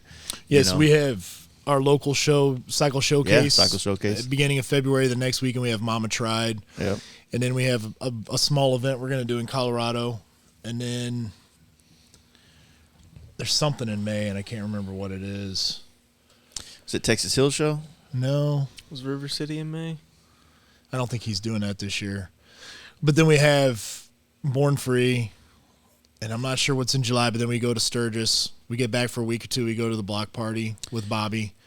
And then, so did I hear that this is the last year of that? Well, it's where it's at, I think. It's definitely the last year for this location. Okay. But I think it'll be the 20th, right? This one will be the 20th, or was last year the 20th? Yeah. Would be the 20th, wouldn't it? No, because they had one in 03 when Larry was still alive, I think. Oh, or maybe it was in 04. They might have had two in 04. One when he was, I can't remember how it went. Must be 20 then, because it is an anniversary. Yeah, so it's 20. Yeah, so this will be the 20th, and I don't know if they're going to do another one or not. But it'll definitely be the last one at the location. At that spot, yeah. Yeah. I'm trying to set my shit up to be able to make it 100% this year. So yeah, we love it. Yeah, it's fun. And dude. we do well there too. And it was wild last year on the videos. Oh, it was wild. It was wild. Yeah. Yeah. After all that went on, I walked back into the shop and I kind of looked at Bobby and he's like, "What do you think?" And I'm like, "Hello, man. You're lucky somebody hasn't been killed." And he looked over at John and he's like, "Let's shut it down." Because, I mean, it was straight up chaos back there. The band couldn't play because there was just so much. Well, they shut down the streets, so all the insanity on the streets came to that stunt back riders lot. all came out, and then it became like a, top of the last. Yeah, let's put it on top. The bike off the Connex box. Chucked it off some chick fell off. That was like the funny. I mean, it was probably bad for her, but it was like, yeah. I don't know. I mean, it made for good internet though. I'm saying, man. But yeah, if you're if that's your event though, then yeah, you're freaking out. Like when shit like that starts to happen, just lawsuits and you hope you don't have those. What do they call them? Like ambulance chaser lawyers watching your shit. You know what I mean? So yeah, I don't know, man. But yeah, we have our group of friends. Like we do our trips every year. I was telling you about it last night, and this year we're trying to finally cut off or knock off all 48 states together, and so we have. Strangely, we have like the whole Midwest for the most part, Missouri all the way up and around the Great Lakes.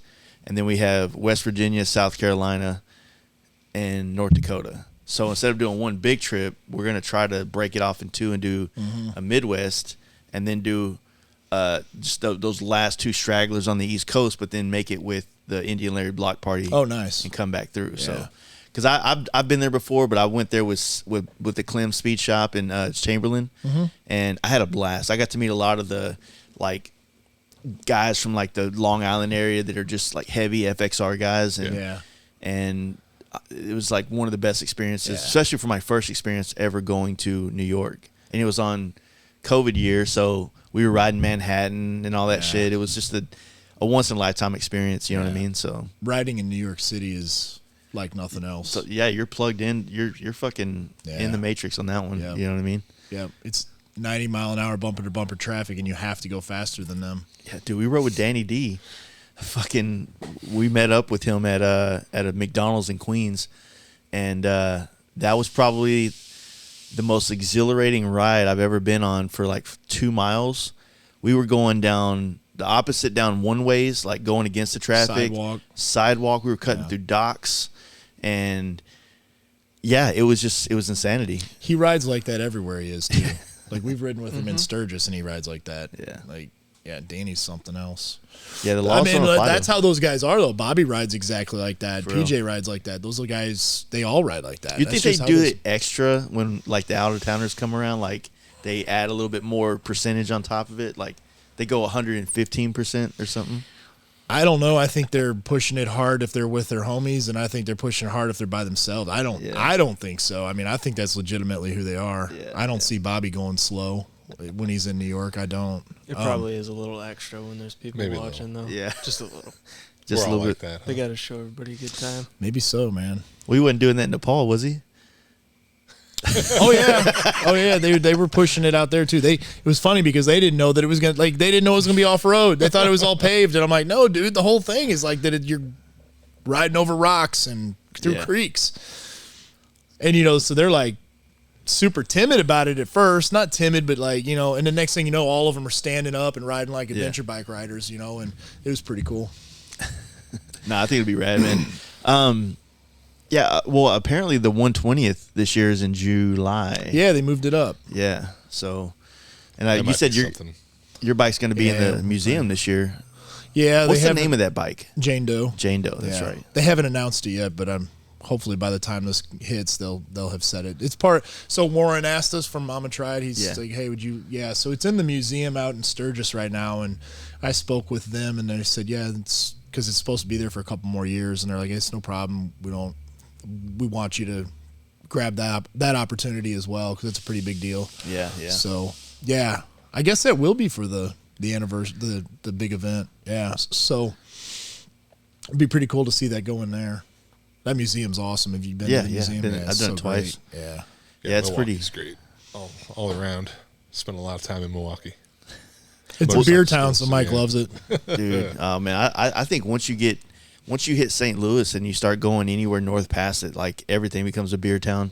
Good point. The way that I've said it so much on this podcast, the way that bars are part of communities in all these working class style towns, it's so refreshing. Mm-hmm. It's like you don't feel that's like the old social media. That's where you used to go. I mean, that's how it used to be. It just feels more like a part of your community and less of like this seedy thing that you're going to do that you don't want the rest of your neighbors to know you're doing. Yeah. I think Wisconsin, Milwaukee takes it up a level though. Oh yeah, it seems like every single corner there's a bar. I remember my parents are from Racine area, which is just south of Milwaukee, and going up there as a kid and going with my grandpa to some bar as a kid, just he walked in and everybody knew him kind of deal. You drive around there and there is a bar everywhere. There's a Pabst sign everywhere, and you're like, oh shit, there's a bar right there. And I love that, man. And then the cheese curds are the shit too. Yep. Cheese curds and spotted cow. And what's the pastry thing you always want to get? Oh, Kringle, Danish Kringle. Yeah, Kringle. You had Kringle? No, I haven't. No, we went to we did a podcast a couple of years ago with the guys at Dark Horse. Yeah, and he had all this cheese, like because they have a cheese place, like what do they call them, like fucking dairies farms or whatever. Yeah, I guess I don't know. cheese farm or whatever the fuck. And he had all these like different flavors and stuff, and he gave me and my wife some, and we were headed down to Milwaukee for. Mama tried when they did it in December, so I think it was in 21. Yep, I believe. And man, we were eating this fucking cheese, and we were just looking at you like, "It's some good motherfucking cheese." Yeah, yeah. It's not like what you Ain't get in the no grocery Velveeta. store. Yeah, dude. Right. It's like the longer it gets away from Milwaukee, or from Wisconsin, it gets a little Watered tainted. down. Yeah, Yeah. you know. So it's fucking delicious, though. Yep. Cheese, beer, and motorcycles. They got it on lock. It's kind of Mike's second home. He spent a lot of time up there in school too. Yeah, a lot of time at HTU. Well, the other thing about up there that's rad is just like you feel like this whole town is like down with motorcycles. You know, most, you know, Tommy had told me once that almost every family there has had some family member over the course of the last 100 years that's worked for the motor company. It's like here in St. Louis, somebody's worked for McDonnell Douglas or Boeing. Right. Oh, for You real? know? Yeah, that's how it is here. Yeah. Not as maybe not as cool as Harley, but Was it your grandpa? both of them. Yeah, Both my grandpa grandfathers were and machinists. My dad worked at McDonnell Douglas and Boeing. Well, that's I guess maybe the Mississippi kind of lends itself to be that manufacturing style vibe.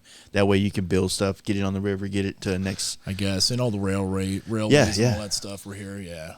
Yeah, it's wild, man. But I love that vibe, man. That's what I was telling you last night. Like coming through Kansas City and seeing like I guess they call them the West Bottoms area. It's so fucking dope down there, and it's on the river. But apparently that river flooded the fuck out of that area and kind of destroyed it all a long time ago. But all those like that kind of stuff is just really interesting to me. You know what I mean? And then of course, getting up north here, the rain always fucks up like things worse. Like, well, we're right at is it Convergence? Is that what you say? Where the Mississippi and the Missouri come together? Yeah. That's just a few miles from here. Yeah, because I crossed over the Missouri coming through. Yep. From, and then, so the crossed it a Mississippi's couple right there times. too. Yeah. Yeah. It's so, when the water in the springtime, when there's snow melt up north and then we get the spring rains, like it can really mess things up around here.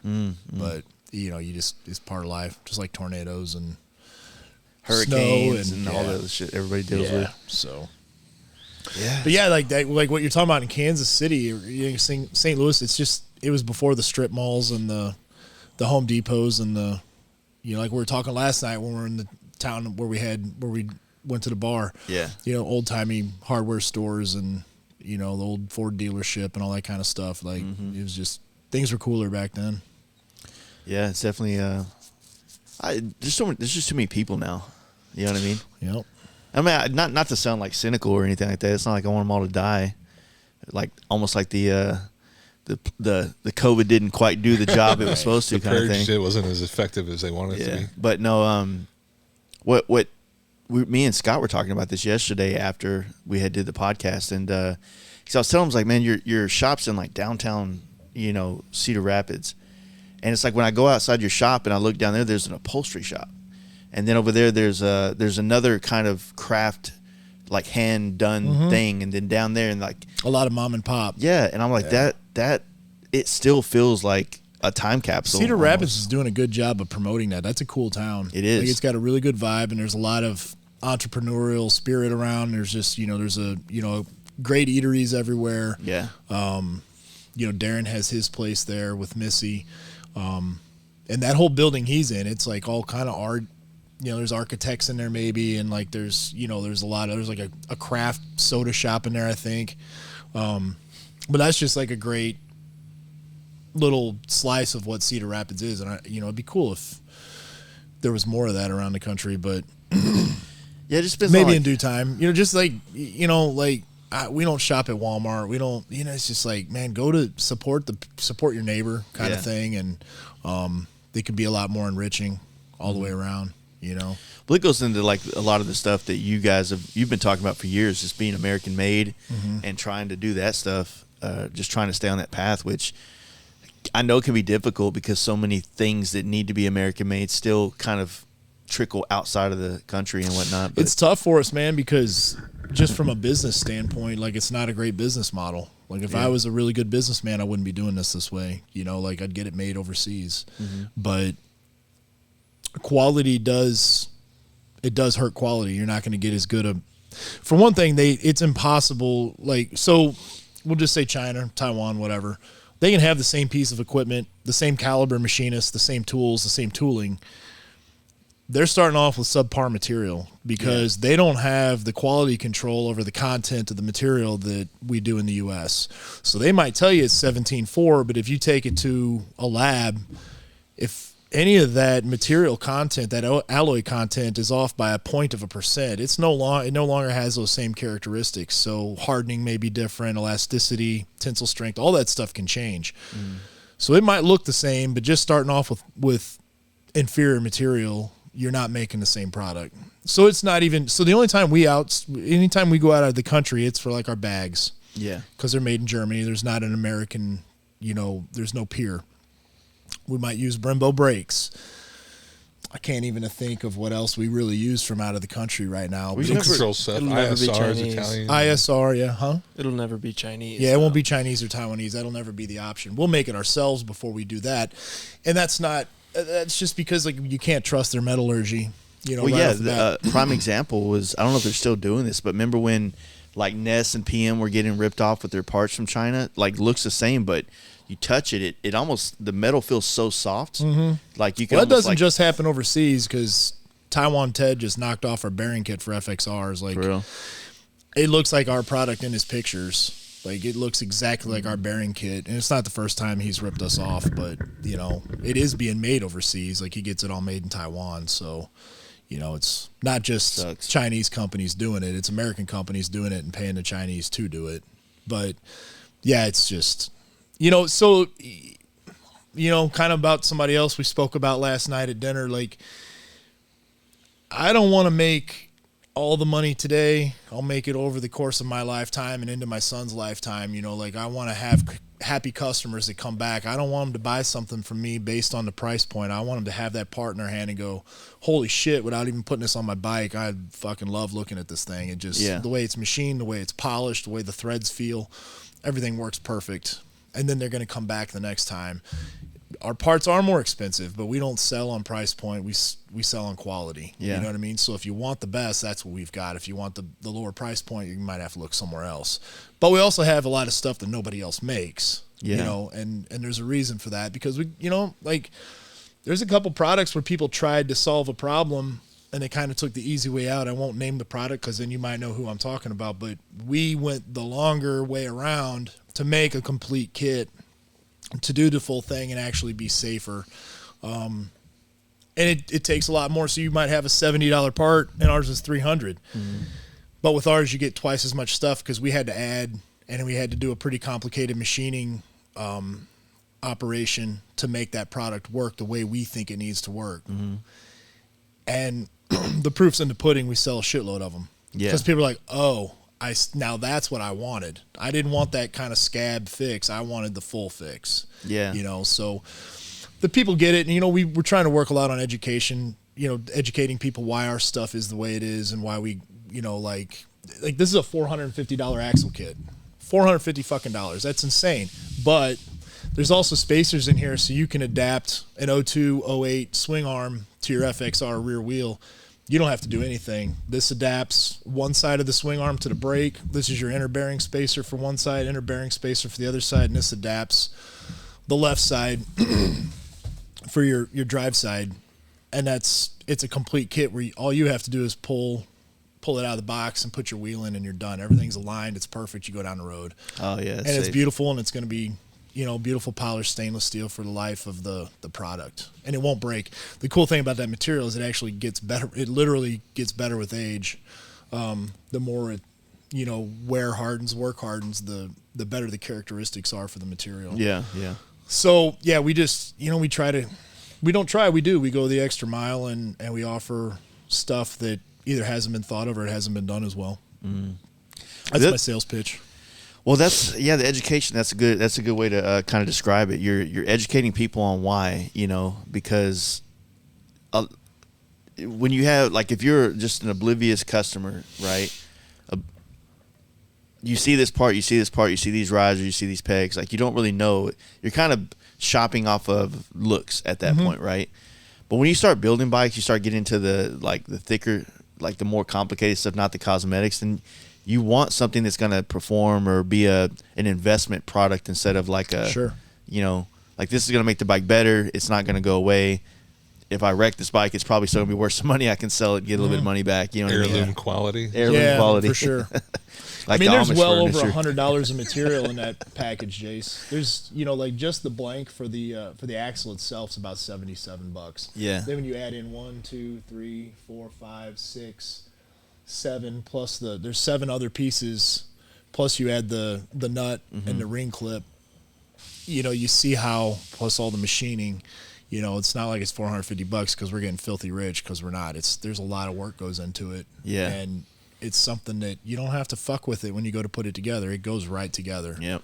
Every time. Well, same thing. Like I when I did my T-Sport earlier this year, I ran your on the Axle adjusters. The axle adjusters, and like the fucking, even your bushing riser bushing setup is just so much more. I don't. The quality seems like an easy way to describe it. It just seems like it's more beefy. You know And what we I mean? don't leave any stone unturned. Like if there's somewhere where we can improve on a product by, a deeper chamfer so it fits easier, or, just anything, we go that extra. Yeah, when you're on you're running an FXR, a Dyna, and that under the Triple T is somewhat visible, you kind of want something to look good under there, man. Right. So a nice little ARP setup and all that shit just looks rad in there. Where the bushing is tapered to match with the head of the bolt. Yeah, it's just, like rusty zinc plated riser bolts on a full blown custom build. It's like, man, you missed one there. The Wallered out, like the axle. Wallered out lock washer. Right, yeah. Yep. Or washers stacked up to compensate for a bolt that's too long. Like just, fuck, you saw see my it bike. at every bike show. It's just like, geez, man. We've had bikes come in here from professional builders where brakes are shimmed out with a stack of washers as thick as your hand, and it's like, I think that's a style of build these days, though. Man, maybe so. Going for that, the radial rear brake with the stack of washers. yeah. I bust some balls on that for sure. I don't do much on Instagram to talk shit, but that's one of my pet peeves. Well, I think what I did whenever with the radial brake setup a long time ago on my FXR is I think I just had someone make a spacer, but then they kind of like did some lathing Give to it, contour to it. Gave it a little. Aren't they pizzazz. supplied with washers though? What's the Behringer? I think when you buy a Behringer kit, it comes with a couple a bag of washers to set your. So there's a difference size. between a pack of washers and a shim. Yeah, it's like, a shim. I shouldn't call it. Well, I mean, they are. It really is, because a shim should be fine tuning. You don't stack a whole bunch of shims together to make a spacer. And it's just, not to talk any kind of shit about them. They make a fine product, but for sure. And it's probably safe, and They're there's probably probably nothing wrong with it. We choose to. Well, like if it's the stand front brake lathe company, and they're probably like trying to, like you're given options right now for different Absolutely. applications. Yeah. So They're making it modular. I wasn't putting it on. I was more of the. we're talking about show the ones bike that's look, got like Right. 5 like Home Depot space washers. different in between. size, different color. Yeah, no, that doesn't fly. You got to get the gold ones from Home Depot. The gold. But they only had Grade 4 8. gold ones in the drawer, so I had to get a silver one. But I put it in the middle, It's custom. And it's also a different size. slightly smaller, gives it that beveled look. Well, that's There's so many different things. There's just so many dynamics that come into this world of like people trying to figure shit out, and that's a test to professionalism, right? Running your business in a way to where you're not having to skimp on those type of areas, that you have the respect of the customer to say, look, we need another day. I got to get fucking some shit made, or I got to go to the hardware store and get something that's more aesthetic for this, So that, to me, that just, I think a lot of builders let's do it this way. A lot of builders get put in that position where they compromise their quality to try to fit the promises they made or things like that, and it just takes time for them to get to the point where they stop doing that and start thinking about everything that comes out of their shop and that their name is on it and whatnot. So safety is always number one. Yeah, safety. And then the customer's satisfaction is number 2. They kind Yeah, of you don't go really hand in hand, but you don't really hear about the people that die on the bikes. That they happen, but it's not like the dude's on Facebook, like, dude, I just fucking died because this dude's shit. Right, you know what I mean? right. It kind of disappears into the ethos of like the world, right? Right. Now, if it was like someone in our industry that had something like that done, that's going to be way more plastered on the fucking internet, right? So I think it's because it's out of sight, out of mind. People don't think about the dangers of improper tires being, put on, and inflation, Air and pressure, geez. all the different aspects of like what could cause your bike to go down or fail and take your life. You know what I'm saying? So. And that's going to be one of the first things you skip when a customer's breathing down your neck to get his bike. You're going to not do that final air pressure check. And the way we do things now, we have the best customers because we're upfront with everybody, that we do things how we say we're going to do them. And we go, look, yeah, we really won't start your bike until we have all the parts we need on the table, because then you're not mad that I'm not started yet, but I'm waiting on cylinders, or I'm waiting on, whatever. And then, Mike does 90% of the bike building here, 95% of it. He stays on that project until it's at a point where it's off to paint or off to powder. Yeah. Or waiting on the top, waiting on whatever. And then we don't let things linger. Yeah. And we also tell the customer, this is when we think it will be done, but I can't account for shipping delays. I can't account for, the painter, for Scott having, a problem with paint, and I can't account for a snowstorm till I can't go get the paint from Scott. So the best thing you can do is just be honest. We don't make promises we can't keep. Yeah. We're going to give you a complete motorcycle that is not going to fail, and you're going to be very happy with it. And we'll get it done. We want to get it done because then we can get on to the next one. We're not like sitting around. Seeing it. Right, yeah. He's tired of looking at it and moving it. So, we get them done. We get them done pretty quick. I mean, he's putting out a lot of bikes. And so he does the bulk of the building. I do the machine work, obviously. Sam helps run, getting parts in and out, getting things off to coating. And it's a pretty well-oiled machine at this point. We're still working on it, but I feel like it's working pretty damn well. Before we get into that, like on that notion of like availability of like material and how it's just been in the last 2 years. I mean, that's something that maybe should be touched on, and just how that is. Like, how have you guys navigated that with trying to get material to even cut? And it's been a mess. I mean, you know what? Right now, the clear coat that I use for my bikes, it's on back order till March. So what do you do? Like, and how? They make other clear, but you don't want to use that. I don't use that clear, so it could jeopardize the integrity of the work that I put out, and know how that works. You know what I'm saying? So totally. And it's like, this is a result of the shutdowns, but it just took a couple years to catch up, and now here we are. And so what it's done to us, like at the high point, the stainless we used was 7 times the price of before COVID. So to make one axle, we'll just say it was $10 for that blanket material. At the height of the prices being, jacked, it was $70. Like, our material prices went way up. But the bigger thing with the availability is all the companies that were using offshore material, they couldn't get offshore material. So now they're buying my American-made material. So my prices have gone up and my availability has been diminished. It's getting better.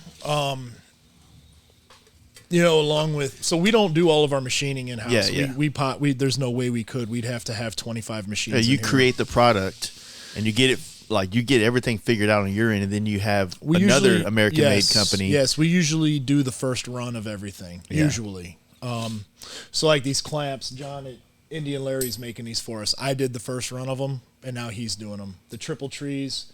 The sprockets, everything else, it gets done here first, and then we farm it out. And I think we have probably 5 machine shops working for us now. We have 3 local, and then Bobby, and then Justin. I don't know if I'm forgetting anybody. So we have 5 shops working for us, and a couple of them, that's all they really do is our stuff. So we can't. There's no way we could keep up with it. Do you think the pricing of things will ever level out, or do you think it's up to stay? Has metal kind of fluctuated, or it's come back down? It has, but not down. It's off the top of my head, I'd say pre-COVID, if we were at a 1, and at the height of it we were at a 10, we're probably back down to a 6 or a 7. I don't think it's going to. It's just inflation at this point. Like, the prices of everything else are going to have to come up, and it's all relative. Yeah. You're just moving a decimal point around, I guess. That's what's happening with us with paint. Everything went. Not to really compare and contrast, but basically with paint, you're looking at, to do a black paint job, you're you're looking at like around 30 to 40 products that you have to buy, right? And that's like sandpaper, that's reducer, paint, clear, thinner. There's just so many small items that you have to buy to get it. And when each one of those items has a 10 to 15% price increase, it scares me. I mean, me and Scott talked about this. I don't know if we did it on a podcast, but we talked about this in the matter of like, if this doesn't regulate back down and we can't continue to raise the price of the paint jobs that we do, because at some point, it's not, it's pretty common now for a bagger to be in the 10 grand range for paint. But what if at this rate, it might be common for it to be a $12,000 to $15,000, and then that's going to be a different ball game. When Scott tells me what he pays for chemicals, for paint, I'm blown away. Mm-hmm. And then I look at it and go, I don't even know how you guys make money considering the time you put into it. Yeah. And then the price you pay for the materials. It blows me away that even at $10,000 you're making an honest wage. It's crazy. But then looking at us too, the material costs X amount of dollars, but then you've got $150,000 machine and $50,000, $70,000 worth of tooling. If all that stuff goes up, we're in the same boat. Yeah, and I think a lot of it stems from, McDonald's workers thinking they need to make $15, $18 an hour. That's not helping. I got into it with a guy the other day about he was getting, he was defending Harbor Freight. And I'm like, all those people, he's like, well, those people need to drive forklifts and they need to drive. And I go, there still can be forklift drivers at American-made production plants. Yeah. Or those forklift drivers could become machinists. Yeah. And those machinists could become engineers. And, what you're trying to say, I believe, is that a lot of these jobs are not designed to be careers. They're not. They're designed to be. It's a patch. It's like I'm going to school, or my husband. I'm working when my husband can watch the kids, or I'm working when my wife can watch the kids. It's not. And what's funny is like when McDonald's used to pay $6 an hour, you go in there and get great service. Now they make $15 and they're in there jacking around and everybody's calling in, and you still would McDonald's, not the best, but just whatever fast food joint. Exactly. And it's like, well, that's cool that you make $18 an hour, but now your Big Mac costs $9 instead of $3. Yeah. So now your grocery, now a jug of milk $7 instead of $3. It all goes. It's just like nobody gets that. Like, it's not like just all of a sudden you're going to make more money for doing a half-assed job that takes zero skill. And people just forget the fact that they can improve themselves. Like, instead of just getting more money, why don't you offer more? Yeah. Whether you're self-employed, you work for a small business, you work for a big business, offer more and then ask for more money. Like, don't just think because I show up you owe 4 days out of the week that you owe me $25 an hour, because it just. Well, the counter thing that's happening in Dallas right now is they just opened the first completely automated McDonald's. There you go. There's no cooks. Man. There's no. Really? It's all fucking and really? That's insane. Yeah, I mean, we saw the kiosks and come into McDonald's years ago, right? We just order there, and now it's like you just on an app and it's at a door. You know what I mean? So holy shit, that's wild. I mean, I don't know the logistics of how well it is. You know what I mean? But I mean, there's not gonna you don't have to like look at your burger and go back and talk to somebody, because it's going to be exactly what you put in the fucking app, right? So it's the world's going to get weird. So now McDonald's is making more money because that's going to be more efficient, and the machine isn't going to call in sick or come in drunk. I mean, think about it. If that machine, let's just say for instance, that's a $1 million machine, right? If you think about how many employees they have, and they might only have like $25,000 to $50,000 a year salaries, but you're talking at least 25 employees. Right. You add that up, plus benefits, insurance. If they get hurt, so you take all that out of the thing, that machine pays for itself in a year, or less. But now look at the fact that you thought you wanted to make $18 an hour, but now you don't have that patch over job because the company goes, it'll be cheaper for me to automate. So now you can't go get that job that helps you pay for daycare or helps you get through college. Well, then it just creates a different. Be a lot more strippers, I guess. Oh yeah, hopefully. I mean, Mike, not the McDonald's type strippers. Well, there's some. Yeah, depends on where you go. Depends on what part of the country too. When you're in certain parts of Oklahoma, they call them Okie goggles. You put them on, you're like, why is this girl attractive? I don't get it. But Did you ever go to the smokeout? no, it was a little bit before my. So we were at one of the smokeouts in Salisbury, and there was a gentleman's club not far from it. And is that like a nicer strip club? no, it's not nicer. It's just a nicer way of saying it. There probably weren't any gentlemen in there either. Yeah.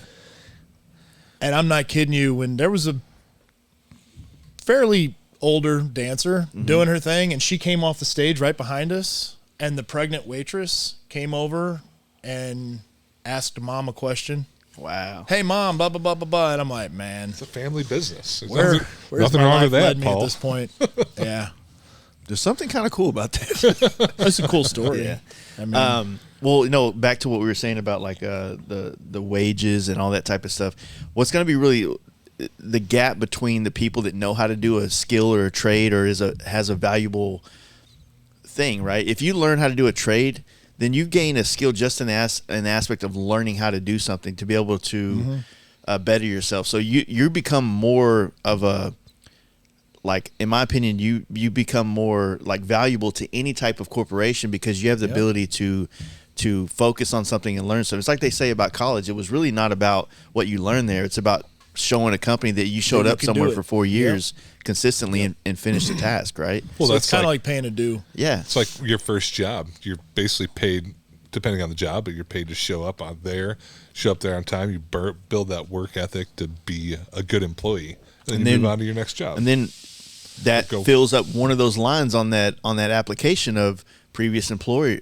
Like, how were you there? That's your like your reputation basically in the workforce. And you start, I've had this talk with my daughter a lot. My daughter's kind of hot-headed sometimes. I'm like, hey, if you're having problems with every person you work with, maybe it's you. Like, take a look in the mirror and make sure that you're not being unmanageable, uncoachable, you're not part of the team kind of thing, right? And I think a lot of people get in their heads and they just start thinking that the whole world's out to get them, and then fuck that person, I don't need to be on time. And, it's just a lot of that going on in the world. I had a dude start for us once. He worked for about 2 hours, and he told me that, oh, yeah, when I worked for that guy, he was such a dick that I turned the spindle on high speed, and I threw it into automatic feed and walked out so that the feed came down and the spindle's going as fast as it can, and the two ran into each other.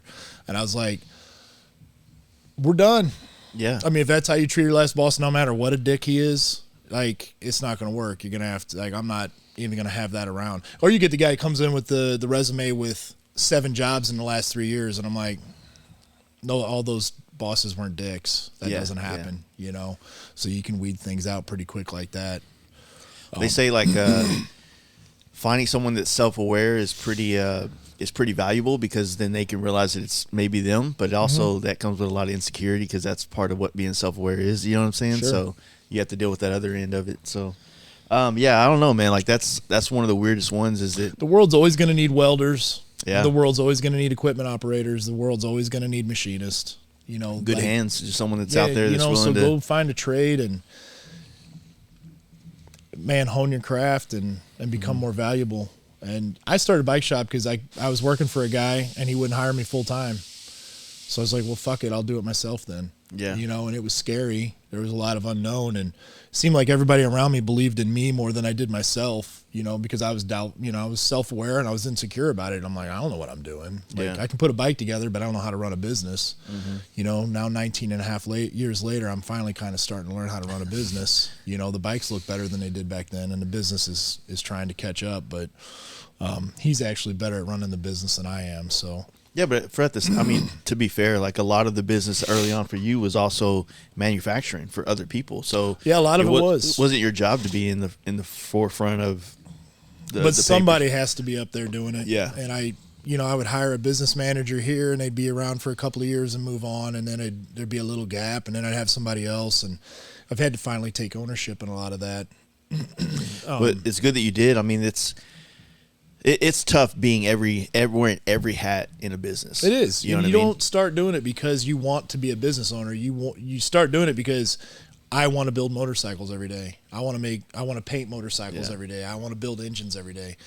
you don't start it because you're like, I really want to be a business owner and I want to deal with taxes and I want to deal with, vendor issues. And it's just like, there's days where I don't leave that office. I'm in there the whole damn day. They were saying yesterday on that drive home from Florida, 67 calls in one day. 67 phone calls I took in one day. Either took or made. And, it knocked out about a half a month worth of phone calls really. But yeah, that's what your job becomes, Yeah.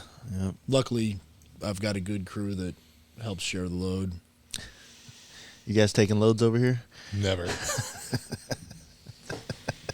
So what about you, man? You're the quiet one here.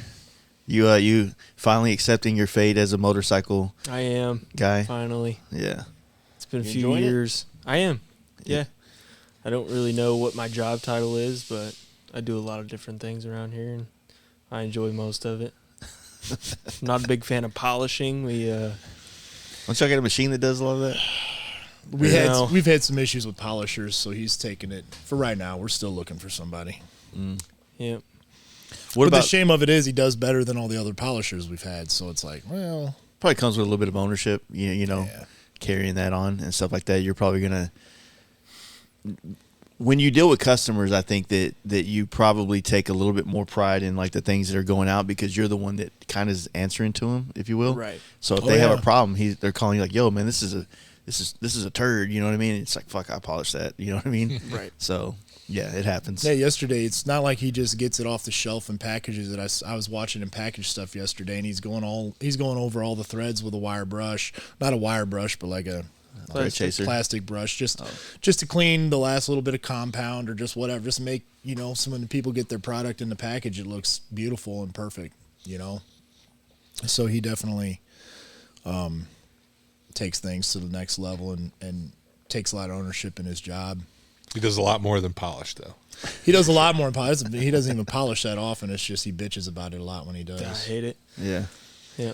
What about you gonna do something with that FXR? Or what's your plans? So I don't know yet. Yeah. What appeals to you motorcycle wise? Like what's probably like your most like you have an eye for, like the style of bike or whatever you want to say? Performance, fast. Mm-hmm. Like well performing. I'm not really into just style upgrades. Yeah. I want it to actually do something. Mm-hmm. So that's what's really important to me, like suspension work, brakes, motor. I'm not that worried about the shape of the handlebars. That stuff comes second, Yeah, yeah. So, yeah, his first bike, he was 18 when he bought it, and that winter, he was still 18. He cracked the motor apart and did a 1275 kit, all Buell top end stuff. It's a Sportster. And I didn't help him one bit. He'd come in and ask me a question. I'd say, "What's the book say?" Because that's how we learned, was looking in the book. And the only thing I helped with was when he finally went to fire it up. I was there just to make sure everything sounded, and yeah, and it did, and it's held up great for a couple of years now.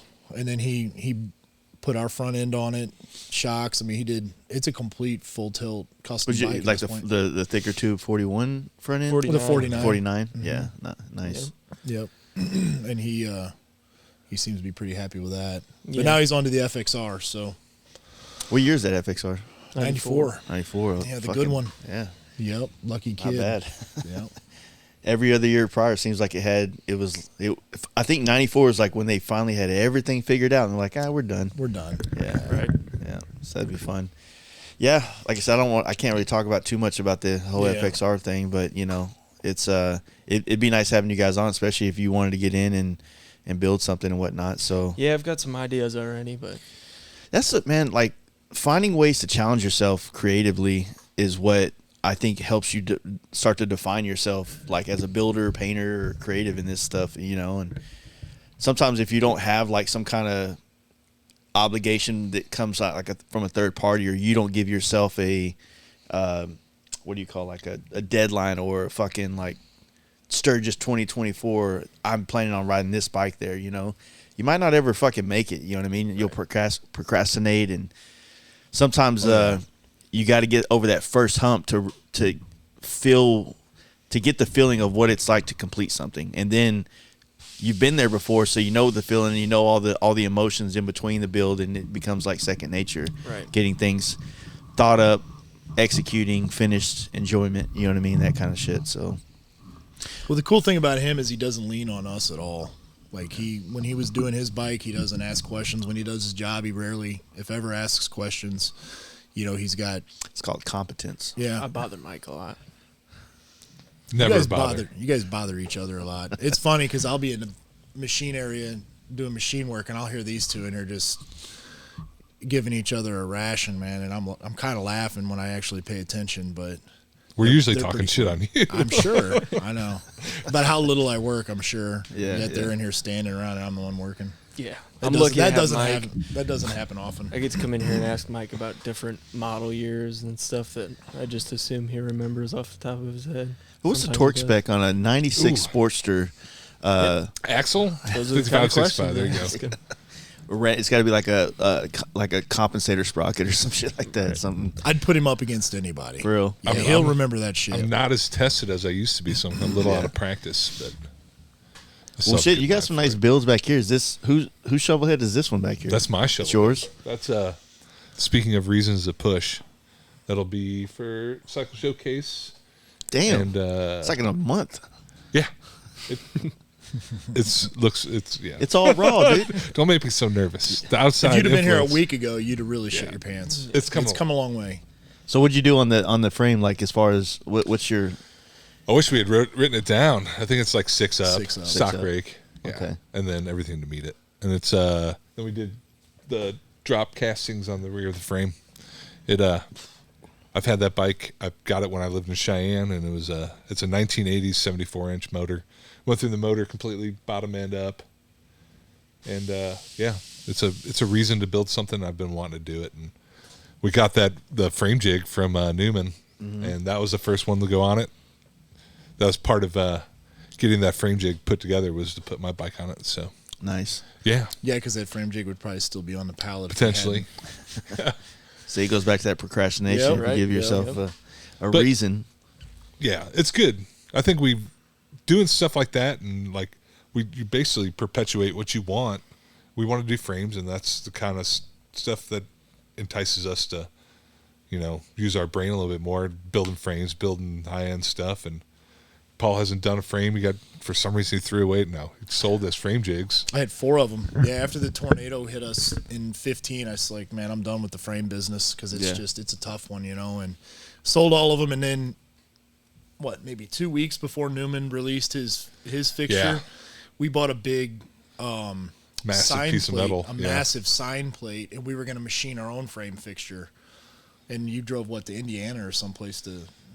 I think so. pick it up. Illinois or Indiana. Yeah, he drove, 5 or 6 hours away to pick it up, and then Newman dropped that frame fixture, and I was like, well, we can just throw that under the welding table. Yeah, and the we're gonna frame buy- fixture is pretty decent price Oh, for what he charged. yeah. Dude, like, for I what don't know. it, Yeah, it's crazy how well priced it is. Yeah. And it's nice. I wouldn't do production out of that fixture just because production you have to be pretty rock solid just because you're monkeying around on a lot, pushing and pulling and, getting things to line up right. But for what we do, it's Yeah. perfect. Yeah. It's absolutely Very perfect. modular, and I mean, we made M8 Softail fit on there. It's not made for that, and it wasn't that hard to make it work. yeah. Not to push Newman to come up with something for that, but Well, No. I think that, isn't it like Big Gabe does a lot of that stuff too, with like some of the Dynas and M8 Yep. stuff and shit. I think we were in Spokane at this little biker bar they got up there that you can like drive through it. It's in the Idaho side of Spokane. And I think either him or one of his bikes, it was like a Lowrider S, but I don't remember if it was a Dyna or a Softail, was just sitting in the parking lot. We started chopping it up with the guy, but it was from Really, from He- Gabe? Yeah, he's yeah. over in Wichita, I think. yeah. Gabe's a good dude. I didn't know he was in Wichita. I'm at the Not too far from you. yeah. When I redo this run up to He does some cool shit too. He yeah, does cars yeah. and trucks, and he'd be a good visit for you. it's funny. It's funny where you see stuff. I just saw Jacob Kennard's that raffle bike. yeah. 2 blocks from my house. Oh, This someone guy's that won it St. here? Louis. Yeah. Nice. Yeah, he's the one that's gonna do my frame for my D-rake on what I'm gonna do. He's good. He's a good Dude, he's rad. He's over there working at West Coast right now and all that stuff, but he's got the single car garage, and it's like the storybook chopper fabricator builder thing going on right there with him, and it's like it's rad seeing him go on his progression from the the People's Champ to getting the job at West Coast after doing Monster Garage, and then everything that's working out for him, man. And also for me doing this build that I'm going to do, it's just awesome to like be able to have some Texas guys that can do the flavor I need, and all these other relationships that I've built over the last couple of years come to the table and help out. But what are you doing? Big long Swedish chopper, or I want to do a D-rake style, kind of like the one that you guys have here. It's twin cam. It's newer twin cam, so there's a lot of things that I got to figure out as far as like carburetor and stuff like that. Find the right kind of ignition setup for that, because it's like a 14 motor. And I think a lot of people, when they do the carburetor on those, they use an older motors. Wiring harness. And, you got to run off the crank sensor is basically your main input sensor. Yeah. So I got to figure all that out. It's pretty simple. Yeah, I figured I know enough people that those questions will get answered and whatnot. And I was actually looking at yours when I came down from upstairs, and I was looking at because I want to do a open primary on it. I want to make this thing as chopper as possible, but still perform and travel, and I want it to look so fucking good that I don't want to get rid of it. You know what I mean? Mm-hmm. And so I have like 9 bikes that are in my folder on my phone of like like an Al Emerson, a Corey's, Power Plants chopper or FXR he built this year was one of those ones. That was different, huh? It was different. Cool. And so like I kind of want to Frankenstein this thing together with a lot of these different ideas and see what comes of it, Yeah.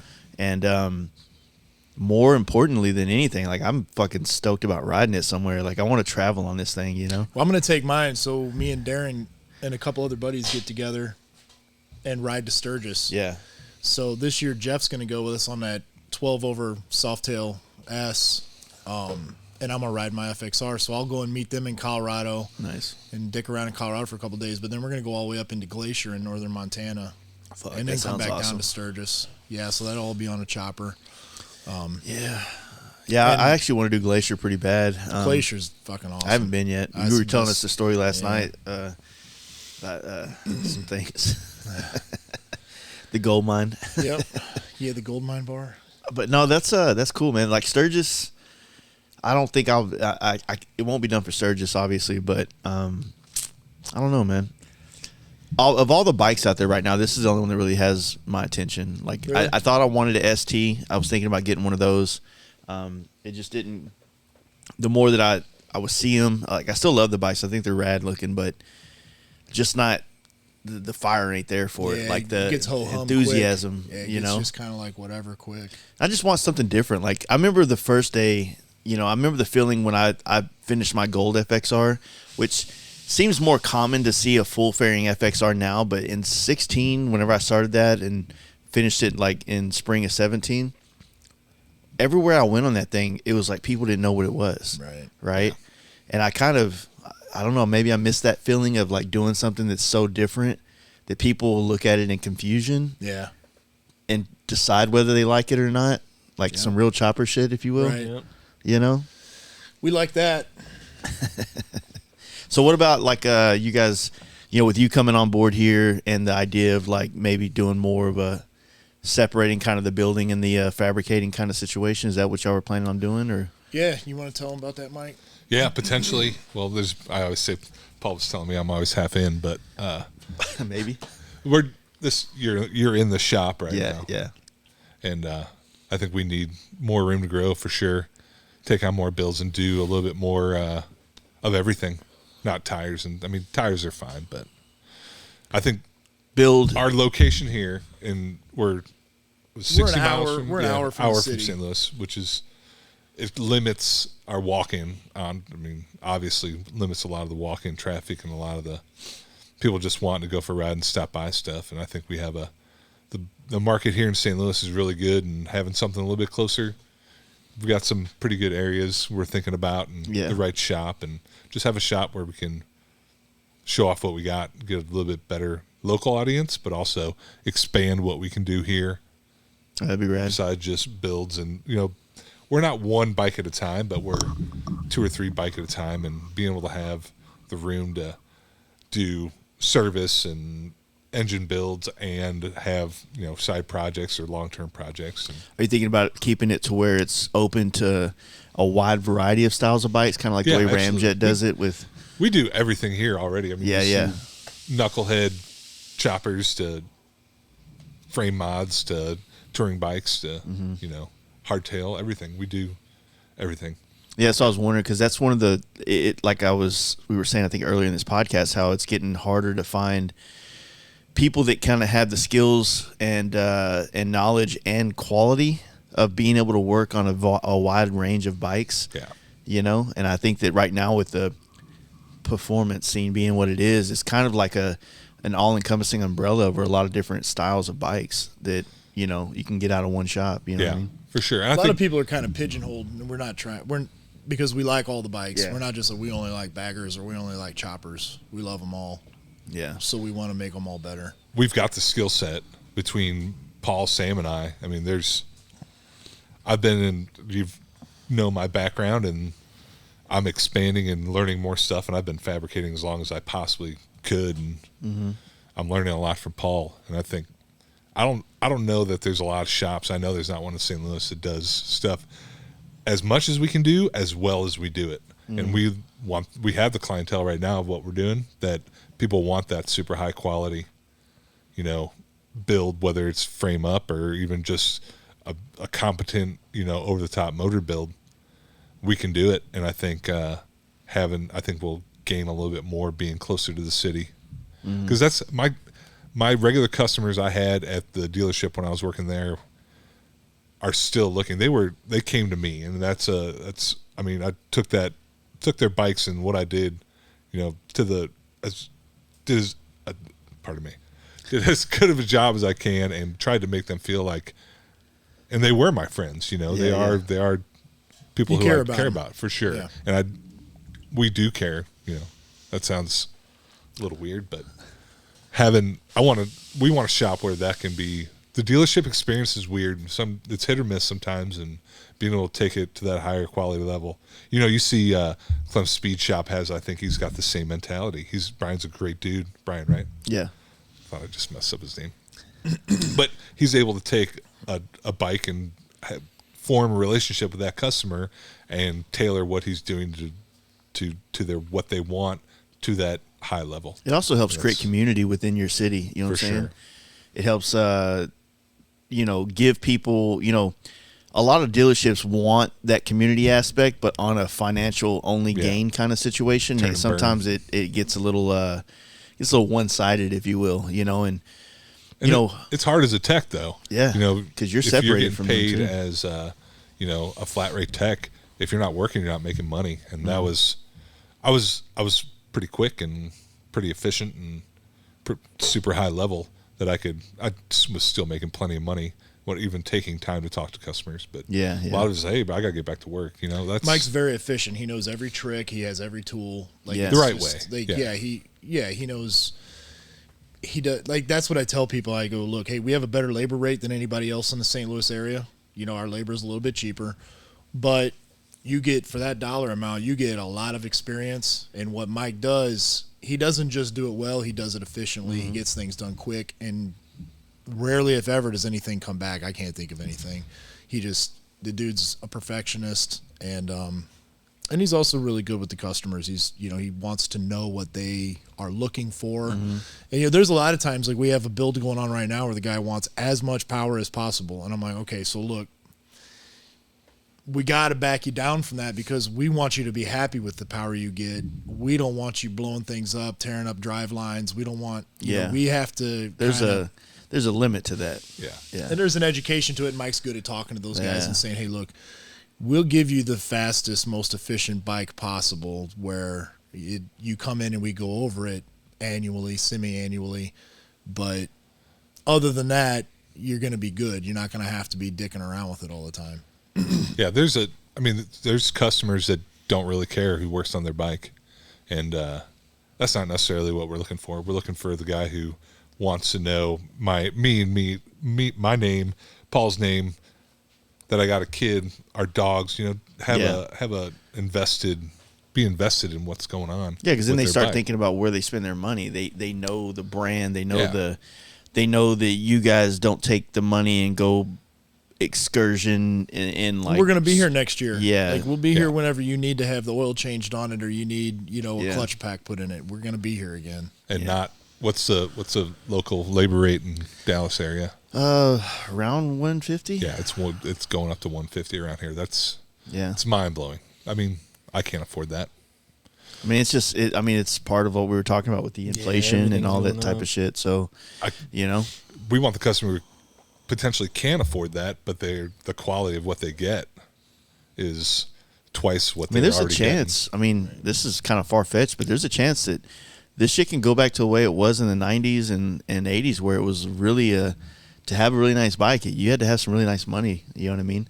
To have a new bike, you had to have some nice money. So, I don't know. That's a tough one. I felt like the last 5 to 10 years, maybe 15 years, it's been the most easy to own a Harley, and now people might be taking for granted that, but now with everything changing, politically, financially, however you want to fucking look at that, to get basic maintenance, it might be that's all people are going to be able to afford to do their bikes because of labor rates and things like that, or you're going to get a lot more garage builders coming out. So look from the dealership, they want to be in control of all the bikes that go out. I mean, Harley does. Yeah. That's even from modifications to service, all that stuff. It's getting harder to do based upon all the you change something on your bike, and not to get into tuning and all that stuff. But there's they're trying stuff to flagged. And So the thing about paying for Mike's, you're not paying Mike for that hour. You're paying him for all those years of service, all that schooling he did, all of his like late nights where he sits on his computer and looks shit up and gets ready for the next day's work. That's what you're paying for. Like you're literally paying for hours upon years of Mike being prepared to do a better job for you. Yeah. And the same for what you pay for us. And the sacrifices you've made. Yeah. losing fingers. There's a great video online about that. Yeah, it's pretty good. Look it up. I'm not putting it on here. It's cringeworthy.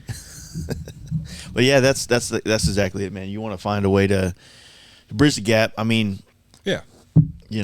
Give people an option other than the dealership. And For sure. Like I think you said it a while ago, some dealerships, they got it fucking dialed. They got the right people in there. You feel like you're walking into an environment full of just a healthy environment for motorcycling. And then other times you feel like you're walking into a corporate place where it's like, you're going to have to pay for that cup of coffee or the popcorn they have there. You know what I mean? There's some dealerships, if you walk in there looking like a biker, they don't really want you in there. Yeah, yeah. Like I've experienced that when I'm out on the road and I've got boots on and I'm kind of sunburnt and shit.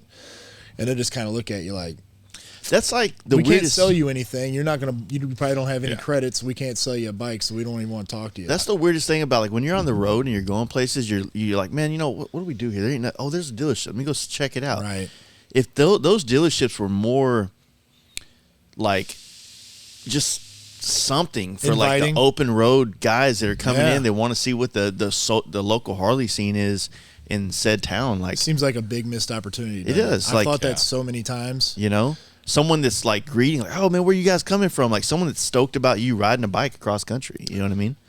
I've been fortunate. The dealerships I've worked at have been that kind of environment. Yeah. And it's a credit to them. And this the reason I stayed at those dealerships as long as I did, because I liked the way they The handled vibe, stuff. yeah. Vibe, My yeah. wife was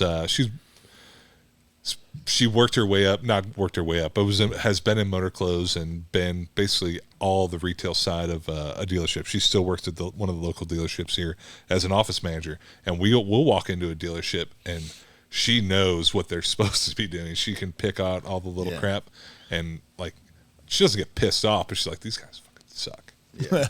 Like they're not doing their job, and Well, that's why some of those dealerships stand out. Like when Tommy was certain places, like they get a great name all of a sudden because it doesn't take much to make us like them. Yeah. Because we want to like them. But then when you just act like corporate dicks, we stay away. Like I was passing Yellowstone Harley Davidson, and are they in Montana? Bozeman. Yeah, so passing through there, they were like super welcoming, cool people. Glad you Durango's said that. cool. The one out here in the one that used to work in Columbia, like I was out there maybe 3 or 4 years ago. No, it was probably like 16. I was passing through and on an FXR heading to Colorado and had something, I don't remember. And they all came out and checked the bike out and they were blown away. Somebody was actually riding an FXR across the country. You know, like they were super cool and welcoming. And like you remember that and you go back. Usually if you could if you could enter most dealerships through the service department, you'll get that welcome you want.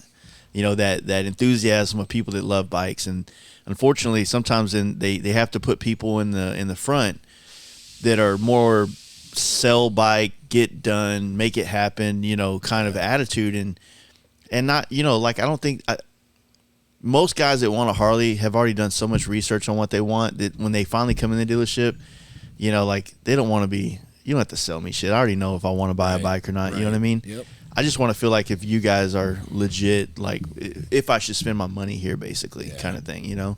But yeah, the service department's always had, I mean, they always have the coolest bikes. You go get on the side of the building, you know, there's always like a rad FXR, a Dyna, or even a performance bagger, or whatever, a chopper.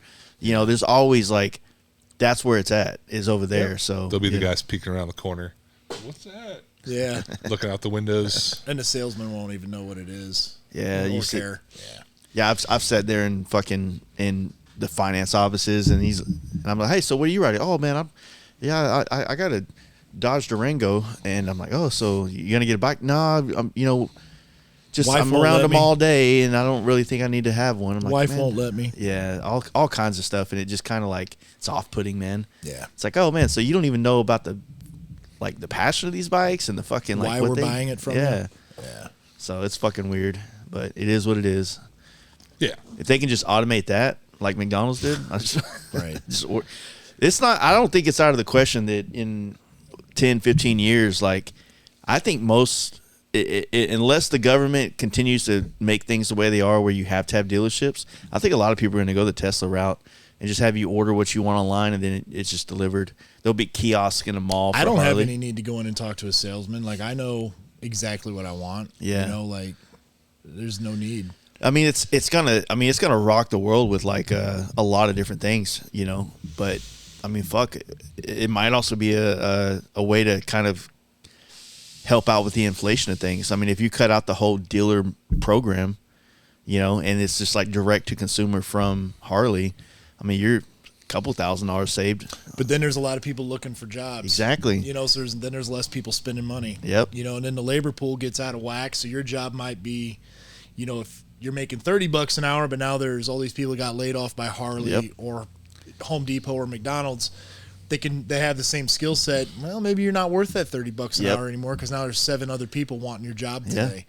There's a delicate balance. It's a very precarious situation that we're approaching, and you know, it's like anything in life, man. You got to have personal responsibility. So when people say, "Hey, why are your parts out of stock?" I can blame it on other people. Mm-hmm. And in the last calendar year and a half, there could be some great excuses, but ultimately I'm responsible for that. Yeah. I'm responsible for making those decisions that get the products on the shelf and then into the customer's hands. And people need to do the same thing with their job. You know, like, oh, you don't make enough? Well, what are you offering? What are you offering your employer or your customer base? So if you're a shop and you're slow, the economy sucks, but we've got probably 12 or 13 bike builds lined up. We've got people wanting more stuff. Sales are still good. We still want better, but there's other people saying I can't get any work in the door, and it's like, well, you need to like try to find a way to improve yourself, improve what you offer. You know, like whether it's a better value or it's something nobody else does, just find that way. Yeah, you got. It's just like it applies to everything, like from the worst job in the country to the highest paid executive. Just find a way to offer more, and that's how you. It's not just like somebody owes you anything. That's crazy to me that people just think that you're owed something because you're who you are. You know, woke up today. Yeah, it's nuts, man. I don't know where that came from, and I don't get it. And it, you know, the shitty thing is so much of our day is spent talking about this nowadays. Talking about politics, talking about how nobody has work ethic, talking about how inflation is crazy. It's like, what happened to talking about, hey, how's your kid's sports team? And like, hey, did you see that new Corvette? Or did you, like, we don't talk about that shit. It's all negative. Yeah, It's I like think it's also the selfishness too, because if he tells us about his kid's soccer game, that doesn't involve me at all. So selfishly, I want to know his opinion about something that affects me. Right. You know what I mean? So it's like a subconscious selfishness, I think, that takes place. Well, and it's weighing on our minds. So I'm not saying we shouldn't be talking about it. Yeah. But I wish we didn't have to. Yeah. Like, it just seems like 15, 20 years ago, 30 years ago, like, you would talk about what was on TV the night before. Selfish or not, not everything was so fucking negative. Yeah. Like, everything just feels really negative these days, and that's kind of a bummer because we all do. Dude, like, the four of us sitting here, we work in the motorcycle world. Could you have a better job? No. I couldn't. I couldn't think of a better job that would suit me or make me happier. There's nothing I could do better. I can't be bitching. Mm-hmm. Like, yeah, I wish some things would change. I wish that material wasn't so expensive and that there was more American manufacturing jobs out there. But at the same time, man, I got a pretty damn good life. Yeah. You know? Well, I think what you're talking about is like you want more people in the country to experience kind of what you have, and more American-based jobs, manufacturing jobs will kind of help create that. Yeah. And when so you want people to have these opportunities. Basically, you're at the age. I think we're all at the age. Not so much you, but maybe you seem like an old soul. Yes. You're at a point where you have a little bit of like ownership of America, right? Yep. Like, I feel like this is a country, and we all have kids, right? So we're like, fuck, man, like I don't think we necessarily were handed over a really good like our generation wasn't really America wasn't handed over to us yet. I think boomers still run shit, to be honest with you. So they didn't even hand it to your generation. So it's one of those situations where it's like, at the end of it, we're just got a shit show. We got to figure out how to make it work for everybody. Make it reinvent the American dream. Basically, is what our job is going to become. Well, you're kind of the steward of the dream, because we can't just keep saying America's the greatest country. We have the most opportunity. We have the most freedom. You can't just keep saying that and not do what it takes. You can't neglect the work that it takes. So when a small share of the country decides I want to make all the money, so I'm going to send all the work overseas, and then the consumer goes, oh, it's really cheap, it's at Walmart, it's made in China, and I don't really like that, but I'll look the other way because I can have more. You have to, you got to make a hard stance, and you have to go, look, yeah, America is the greatest country, but what have you done to keep it that way? What have you done to maintain? Like, what are you contributing? What are you, just like we were talking last night about how people in the bike world that don't give back to the bike world, like, we do that, and we make sure that, like, we support our friends and we give back in a numerous amount of ways. And also, I turn the label over and look at it. And if at all possible, I'll get on the internet and find something that is made in America, like a toaster, or like I bought a waffle maker once and I had to get the American made one, and it's like, crazy expensive, but I'll give it to him or his sister whenever I'm done with the dumb waffle maker. You know what I mean? It's just like, you have to, America's not just going to remain to be great if we don't take care of it. Yeah. We have to put in work, and sometimes that means it kind of fucking sucks. Sometimes you got to pay more than you want to pay. And if that means you can't have it, maybe you can't have it. Maybe you got to save a little bit longer. I don't know. And it's just, maybe you don't need it right now. Maybe you don't. And maybe you don't have to have a boat and a motorcycle and a lake house. Like, maybe you can just have two of those things. Or work harder. Or work harder, or save money, or don't eat out, like whatever the fuck it is. Yeah, we're the stewards of this thing, and yet my parents aren't giving it to me in the shape that their parents gave it to them. But how can I make it better to give it to him? Yeah, you know what I mean. So that's why we're such a big thing on buying American. Both of my grandfathers were McDonnell Douglas machinists. I think a lot of that spilled over into my life because I watched what perfectionists they were, the amount of pride they had. And that just when I growing up in the 80s, it was just like, we were born in 76, so that was the bicentennial. So, patriotism was at a high. We were just kind of born into that, still being around World War II veterans, and like, it was America first. And, it's not like you got to shit on everybody else, but you got to take care of your own first.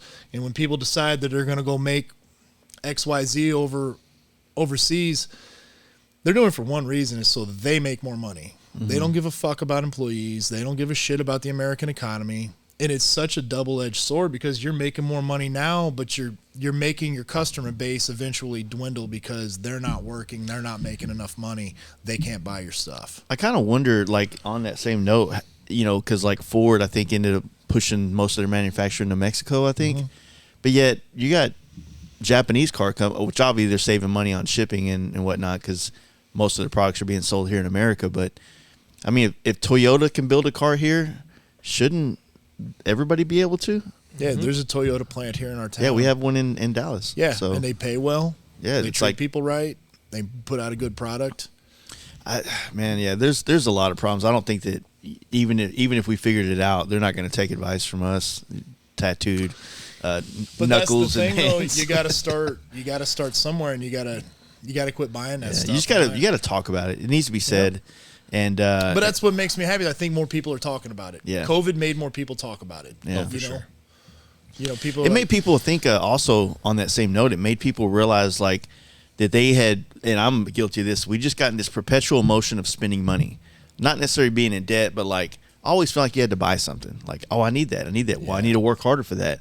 Next thing you know, you're buying shit, and then the world shuts down and you can't go buy anything.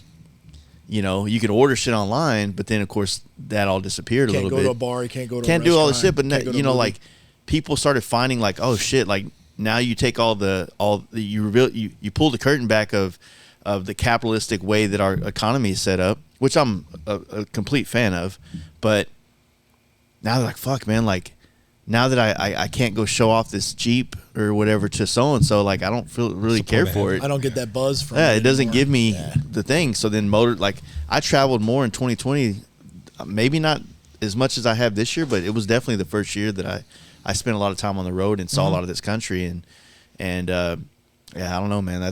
People also don't realize that spending less money has the same net effect as making more money. Yeah. You know, like, so if you can couple the two, create, you know, better yourself and offer more, but also be a little bit better with your money. You know, like, I'll wear the same clothes till they fall off my back because I don't give a fuck about clothes and what they look like. And I got shoes that have holes worn in them on me right now. That doesn't matter to me. Yeah. But I got the nicest motorcycle parts you can put on a motorcycle. I got a handful of really cool bikes. You know, like I live above the shop. I don't have a big house. You know, it's just that stuff doesn't matter to me. And I look at it like the less money I owe a bank or a creditor at the end of the month, and the less obligation I have, the more I can be on my bike and travel. Yeah, and do the things you know. I can go to Nepal for a month. I can take 3 weeks and go to Glacier before Sturgis. You know, and that's what matters to me, not having a bunch of shit that nobody really cares about. Yeah, anybody can go buy a fucking Jeep. Who cares? Yeah. Like anybody can go buy a new truck, a Cadillac, a Benz, whatever. Like nobody cares. I give credit to anybody. Yeah. Who's riding to Glacier with 3 of their best friends? Yeah. You know, who's riding in Nepal? They'll finance a car and truck now for 10 years or 12 years now or some of these things. It's like a mortgage. Yeah. That's crazy. And you don't take those things to the grave. You take those memories to the grave. So what do you really collect? And I'll collect the memories. I still collect motorcycles, don't get me wrong, but the memories are what I'm going for. Well, the motorcycle is the memory maker. So for sure. It's the vehicle, literally the vehicle that makes the memory. And I mean, the vehicle that you buy it could help you make the memories if you go travel in it, if you go but get out. But if you're buying it for that, not buying it so your driveway looks better than the neighbor's driveway. Exactly. Who cares? That never made sense to me.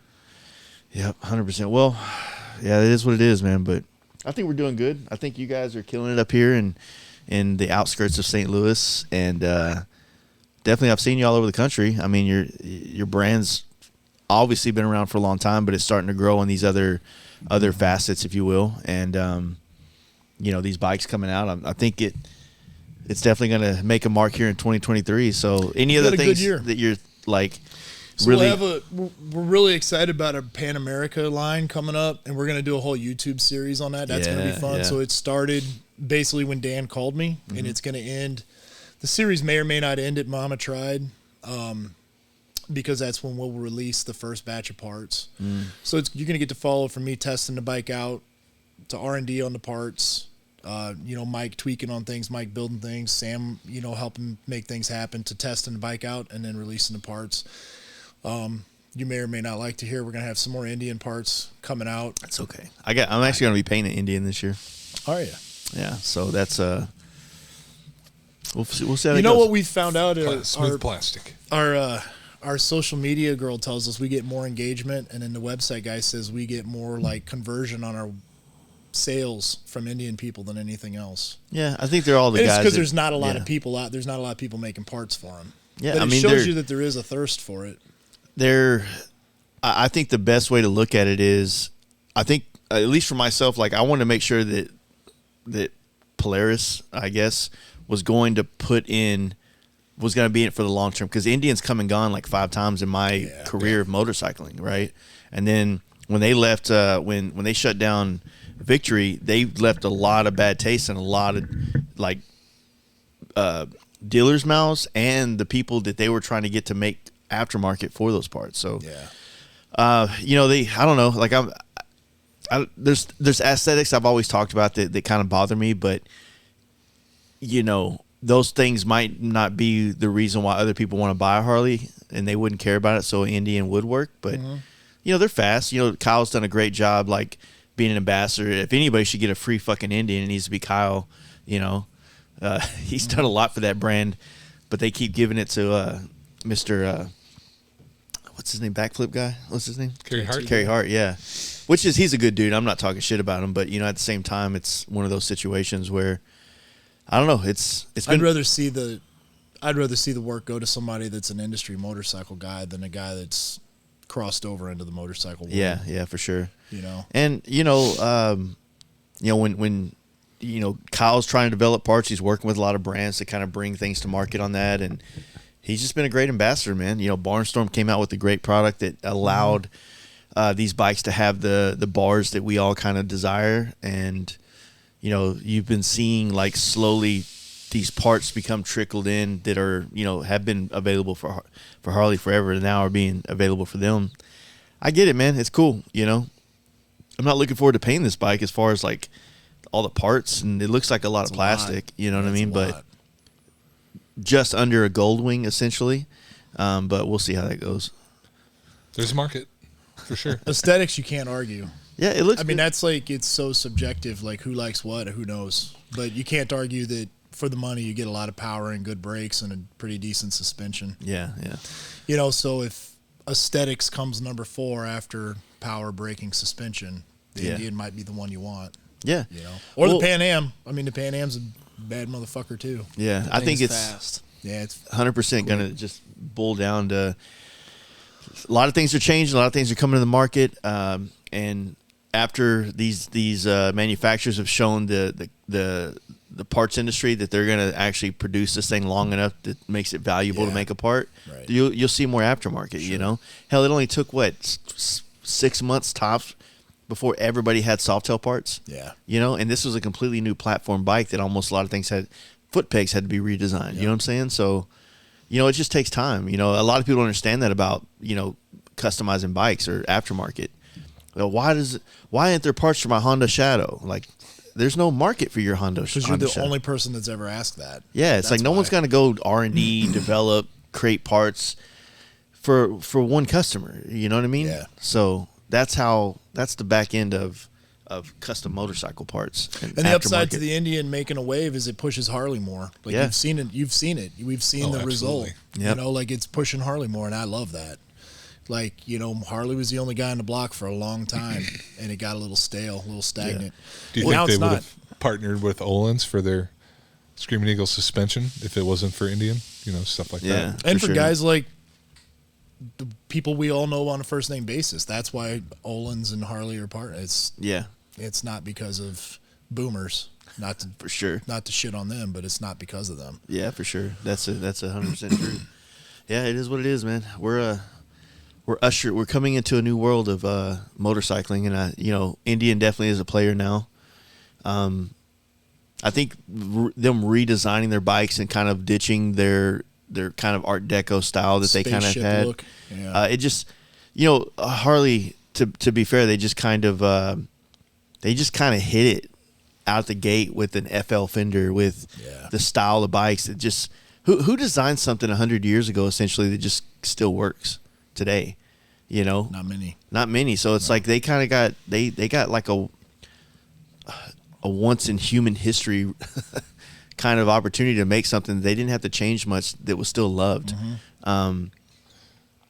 But now they're pushing harder, and I don't know that I've been more excited about the OEMs than I am right now. I probably actually haven't been excited until the last couple of years. It's pretty cool what's coming out every year now. And also, I like the idea of, you know, like when I said this a lot, but when in 19 when they just came out with the Road Glide side fairings, I'm like, man, like that's awesome. It gives this bike a new look. It's a simple part, and it just changes the dynamic of everything.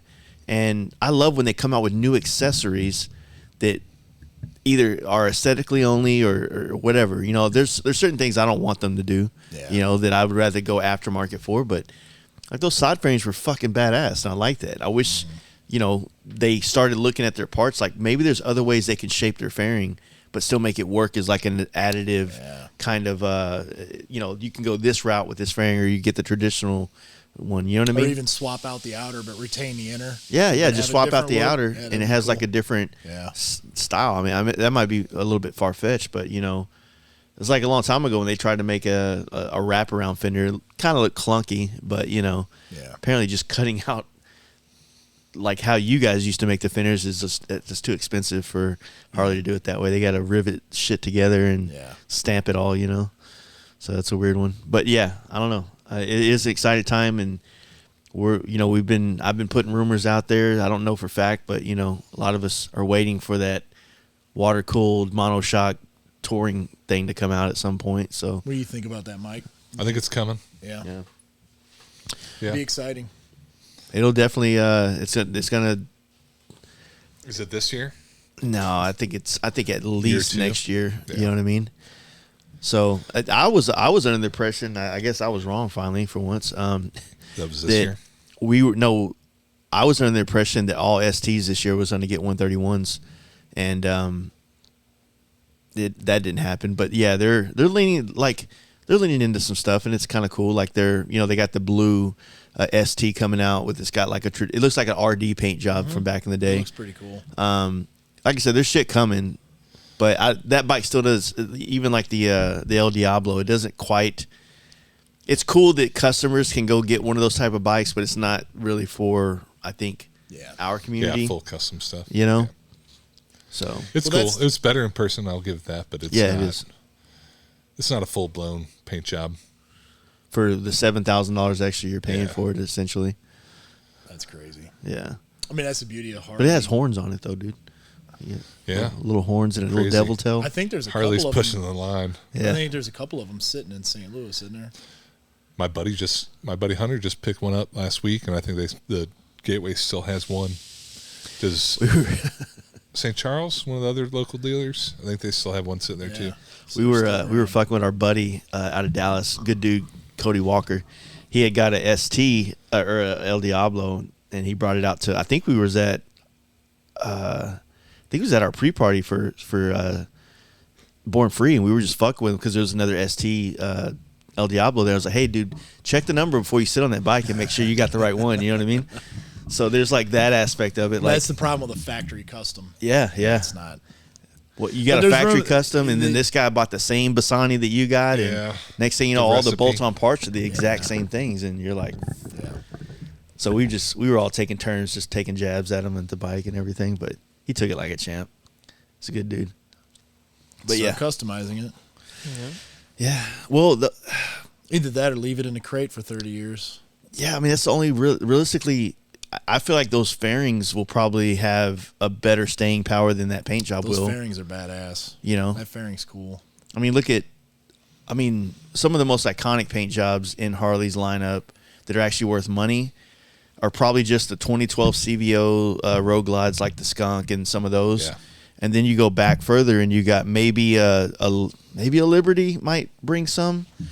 I know the what is it?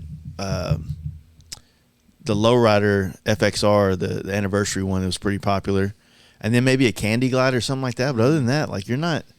Until you get back into the panhead stuff. Yeah. You talk about those old ones, but how good is the paint realistically on those? It's all either worn out and it looks cool, or you had to redo it, so then it loses its luster. Right. You know. Yeah, like the 1 of 10 back in the day when they did a couple of each, like FXR stuff. They're hard to come by, but they're also the ones you see are They can be pretty rough. Did you ever see that FXR that Brad Gregory had for a little bit? I think it was an 87, but I could be mistaken. But it was pink, even the frame, and it was a 1 of 1. So For real? I think Sturgis. Yeah, I think a casino had some kind of contest, and I don't know if you could pick any bike, but you could pick any color, and it would be done custom. And a woman won and did all pink. Oh, and he shit. had that bike, and it was pretty damn cool. Those kind of It was things. a 1 of 1. I yeah. just, how do you even put a price on that? But super rare, obviously. What was the Softail with it was like a blue purple stock factory frame? Oh, like yeah. 80s. Was it? Was it 85, fat? It was 86, something like that. Not talking a term. I think but Mike had one. they did cool stuff like that. Yeah, you'd see that rare stuff. I forgot about that, actually. Yeah, but so on that note, like a lot of the bikes that are one of 1,500, because in the mid 2000s they had a lot of custom paint sets. They had like those raw, like see-through candy ones, and early 2000s too. With yeah. Did they call it CVO back then, or was it a different name? Well, I think it was CVO. Not even installed by factory, but you could get. Are you talking about? like the when I worked. This is back in 03, 04 when catalog, the Harley catalog. We would order one. I think a lot of dealers did this. They would basically order one of every paint job, and there's kind of a lottery system, but there's a good potential that you get one. We had, I think I've told you this, in the back in the storage area, we'd take the takeoff paint sets, and we did so many, we went through the alphabet.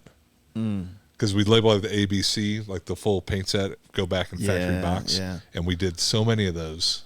We went through the alphabet. We're into double letters on some of that stuff, and the good old days. Yeah. Basically, So those sell a paint bike sets are off the sitting floor. somewhere right now. Yeah, a lot of it. But we also, you see those come through, and they were, I think, maybe 100 or 500 sometimes. Yeah, me and Scott were talking about this again yesterday. It's like the less you have, the more rare it is, the more valuable it is. So if you have 500 or something and it's 40 years old, that means that there's probably at least 300 of those gone. Yeah. So now you have a pool of 200 things that are going to be rare and hard to find. You know what I mean? That's going to be valuable, right? Maybe not as valuable as something that's only like 10 or the 1, stuff like that. But, there's a same thing. Like when we talk about those 2012 CVOs, some of the best paint jobs Harley ever put out, and nice colors. And there's not a lot of those. There's not a lot of those skunk ones. And I know like the root beer one was a real popular one. The root beer brown on brown. Yep. What's the place in Colorado that does it? It's Gunslinger. Yeah, they do all the CVO paint jobs and stuff like that. Even like recently, because they like the 2019 CVOs had a really nice paint job, but then they kind of reproduced it in like a more simplistic version for the specials. Yeah. That to me it kind of lost the luster of both, because it would have been cool if it only was on the CVO, but it was such a popular paint job that they put it on the other bikes. They just made a dumbed down version of it. Well, it's like when Gunship. Are you talking about Gunship Gray? Yeah. When that came out. Yeah, same. It was super cool, but then all of a sudden, it's everywhere. Yeah, including Toyotas. Well, that's the thing is like Chevys all manufacturers kind of went that way. They went to that more industrial slate gray kind of like subdued. Yeah, something like they that. call it billiard colors. Harley had a name for them. Oh yeah, they no did pearl, billiard red, billiard blue. Yeah, all those things. So it's unique how they do it. I mean, but at the same time, it's like it's kind of a cop out, because if all they got to do is offer a new colorway and not like an upgraded product, I'm still waiting for a firmware update that makes the computer system on these new Harleys like valuable. You have this screen that does like basic T86 calendar or calculator shit, right? It's like, dude, like I know there's more information streaming through these wires on this bike that you can display on this thing. There should be a way that like my Jeep, when I connect my phone to it, my phone or my Jeep connects to the internet and can let me know traffic and weather that's coming on. So why the fuck can't you do that on this? You know what I mean? You know how important weather is when you're riding a bike somewhere? Like it'd be nice to know that. You know what I mean? Mm-hmm. Hey, there's a not parental advisory, a weather advisory, a winter weather advisory coming so and so in your county. It's like that shit could be stuff that they put in a firmware update on these damn things, But yet, if you want to find a dealership, say no more, fam. We got you. Right. Default setting. It's all like reminds you, hey, you are close to a dealership. You are passing dealership. It's all by design. Yeah, it is. But that's one thing. I would give this Indian has a better infotainment center. It has more information on it. And when I rode the what's the electric one, the Livewire, that even had more electronic control within it that I think is kind of starting to trickle into the Sportster line and the Pan America. So yeah, I liked the yeah, the screen and all that stuff on the Pan America. So we just need that on a road glide. Yeah. You know what I mean? Or It's the about street as glide. dumbed down as it can get. Yep. Did you say there may not be street glides much Oh longer? no, somebody told me that, and they're already. I've seen plenty of Batwing fairings out there. Yeah, and that new gold color. Got to keep up in the rumors every winter. Yeah, what's exactly. going to come out, what's not. 131s and soft tails, stuff like that. Yeah. Well, I was under the. I got told that basically the monoshock frame is going to be a complete redesign, but like kind of a smaller platform, but still with the same shapes of the fairings and stuff, but not quite That's the same. interesting. Well, it makes sense. I mean, this if you're going monoshock and you got a radiator, like you're going to have to redesign the whole frame around this thing, and so with the Rev Max engine. yeah, and it's going to have to be a little bit lighter. So you're probably going to get that feel of what Polaris has on Harley at that point, and that's where it's really going to, plasticky kind of, boxy, The drivetrain's going to continue to become more of the chassis too. Yeah.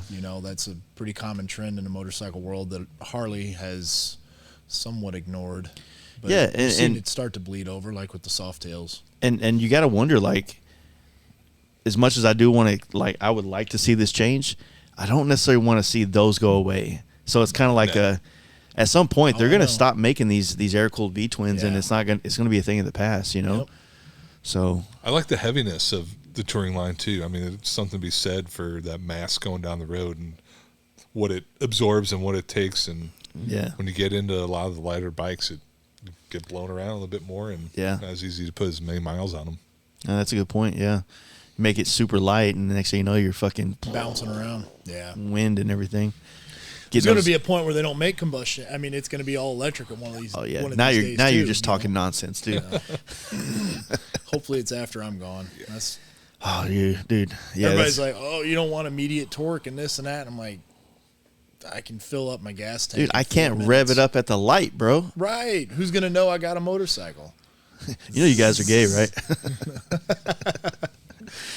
But yeah, that's going to be a hard one to kind of swallow. I did enjoy riding the Livewire, but there's just too many. It needs another 15, 20 years to really replace anything like that. Who wants to sit and wait for 7 hours for a battery to charge? Yeah. Like, I'm not doing that. Come on, man. They're fun Even as if heck. it's half an hour. Even 10 Or minutes, sit there 20 for half an minutes, hour. maybe. No, But man. like, who wants to? Like, it takes literally 4 minutes. Pull for up to gas the tank. dealer. You have to spend more time in the dealership. Yeah, That's a good point. or you get to if they didn't like piggyback off the Tesla stuff, did they? Or did You they? can, Oh, yeah. okay. So I then think you a lot get of to the people Tesla spot, and there's not enough fucking things, so you got to wait 45 minutes on top of the 45 minutes it's going to take to charge your shit. Yep. So there's like that aspect that, like the country, the infrastructure is just not ready for that. Dude, they can't deal with air conditioning in California. Yeah. When it gets hot, they're like, turn your air conditioning down. What are you going to do in all the cars? What is there in 2030 or something? They can't have any new combustion cars in California. Charge your car in the summer. And What's going to happen in 2030 is there was this great movie that came out in the 90s. It kind of pretty much is the revelations of what's going to happen, and we're going to have our Snake Plissken come in here and save Los Angeles. It's it's going to be Escape from LA is basically what's going to happen. So It'll probably be Danger Dan. yeah, exactly. That is exactly who it's going to be. He's going to just fucking hop over the Colorado River and get out of there Yep. on a fucking, on a panhead. Yep. On a chopper. Yep. Fuck yeah, that's going to be Sawed-off epic. shotgun, a pirate gun in his hand. Yep. And the teeth of his slain enemies. Yep. Just fucking threaded on a necklace. I love it. All right, man. Well, dude, I appreciate all this, man. It's been fun. Thank you for all the hospitality time. last night. Absolutely. Let me crash at the loft pad, I guess you'd call it. Yeah. her The loft. bachelor pad. Fancy loft. Yeah. How is it up there? I haven't been up there for a while. It's dark. They clean up. No, it's not bad. Yeah, it's dark in that bedroom for sure. Yeah, there's Get some good sleeping done. But yeah, no, it's cool, man. I'm glad to see you guys still, producing and innovating and trying to push the brand and the bar in which you guys have already set in certain areas to the next level. Being open-minded to change and also kind of coming in and doing things and also like we talked about last night, putting back in the industry in some form or fashion. Mm-hmm. You know what I mean? So it's important. Yeah. And I appreciate that. And you're working with Danger Dan on some things. You're on the podcast. Like these things help create something. I don't fucking know. Well, we what genuinely care about not just customers, but just our peers and the industry as a whole. Yeah. So it only makes sense to help take care of it and, pass it on to the next generation. Yeah. Cool. Follow you. Well, the YouTube thing. So maybe we should say like where they can catch your YouTube. Yes, we've got Bare Knuckle Performance is our YouTube channel. We will have he's got some shorts on there. I guess that's the thing. It's kind of like a reel or whatever. But what we're going to do, where we're taking our YouTube channel is we're going to start putting up every product. We'll have an install video and basically an introduction or a little bit of a description, so to speak. But then also we're doing a series right now on the Pan America. Again, how just from my initial impression of the bike, my relationship with Dan through product development, product production, to the parts shipping, being tested, of course. There'll be a whole series on that. And then we got actually quite a bit of cool stuff planned for YouTube. We're gonna have quite a bit of content on there, but also information just on the individual products. So if you need help with an install, you need to know why this axle solves the problem you did or didn't know you have, it's all going to be on there. Oh, that's good.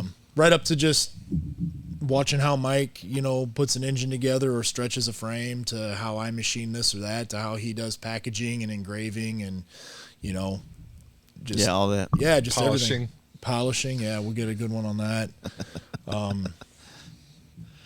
I was going to make a blackface joke because that's when he does polishing, he pretty much looks like he's in blackface. He's like, man, I hate this shit. He's just covered. Like a coal miner. My ears. Coal miner. He looks like a coal miner, yeah. Well, that's a fucking loophole for costumes for Halloween. I'm a coal miner. I'm a polisher. I'm a coal miner. All right. My dad was a coal miner.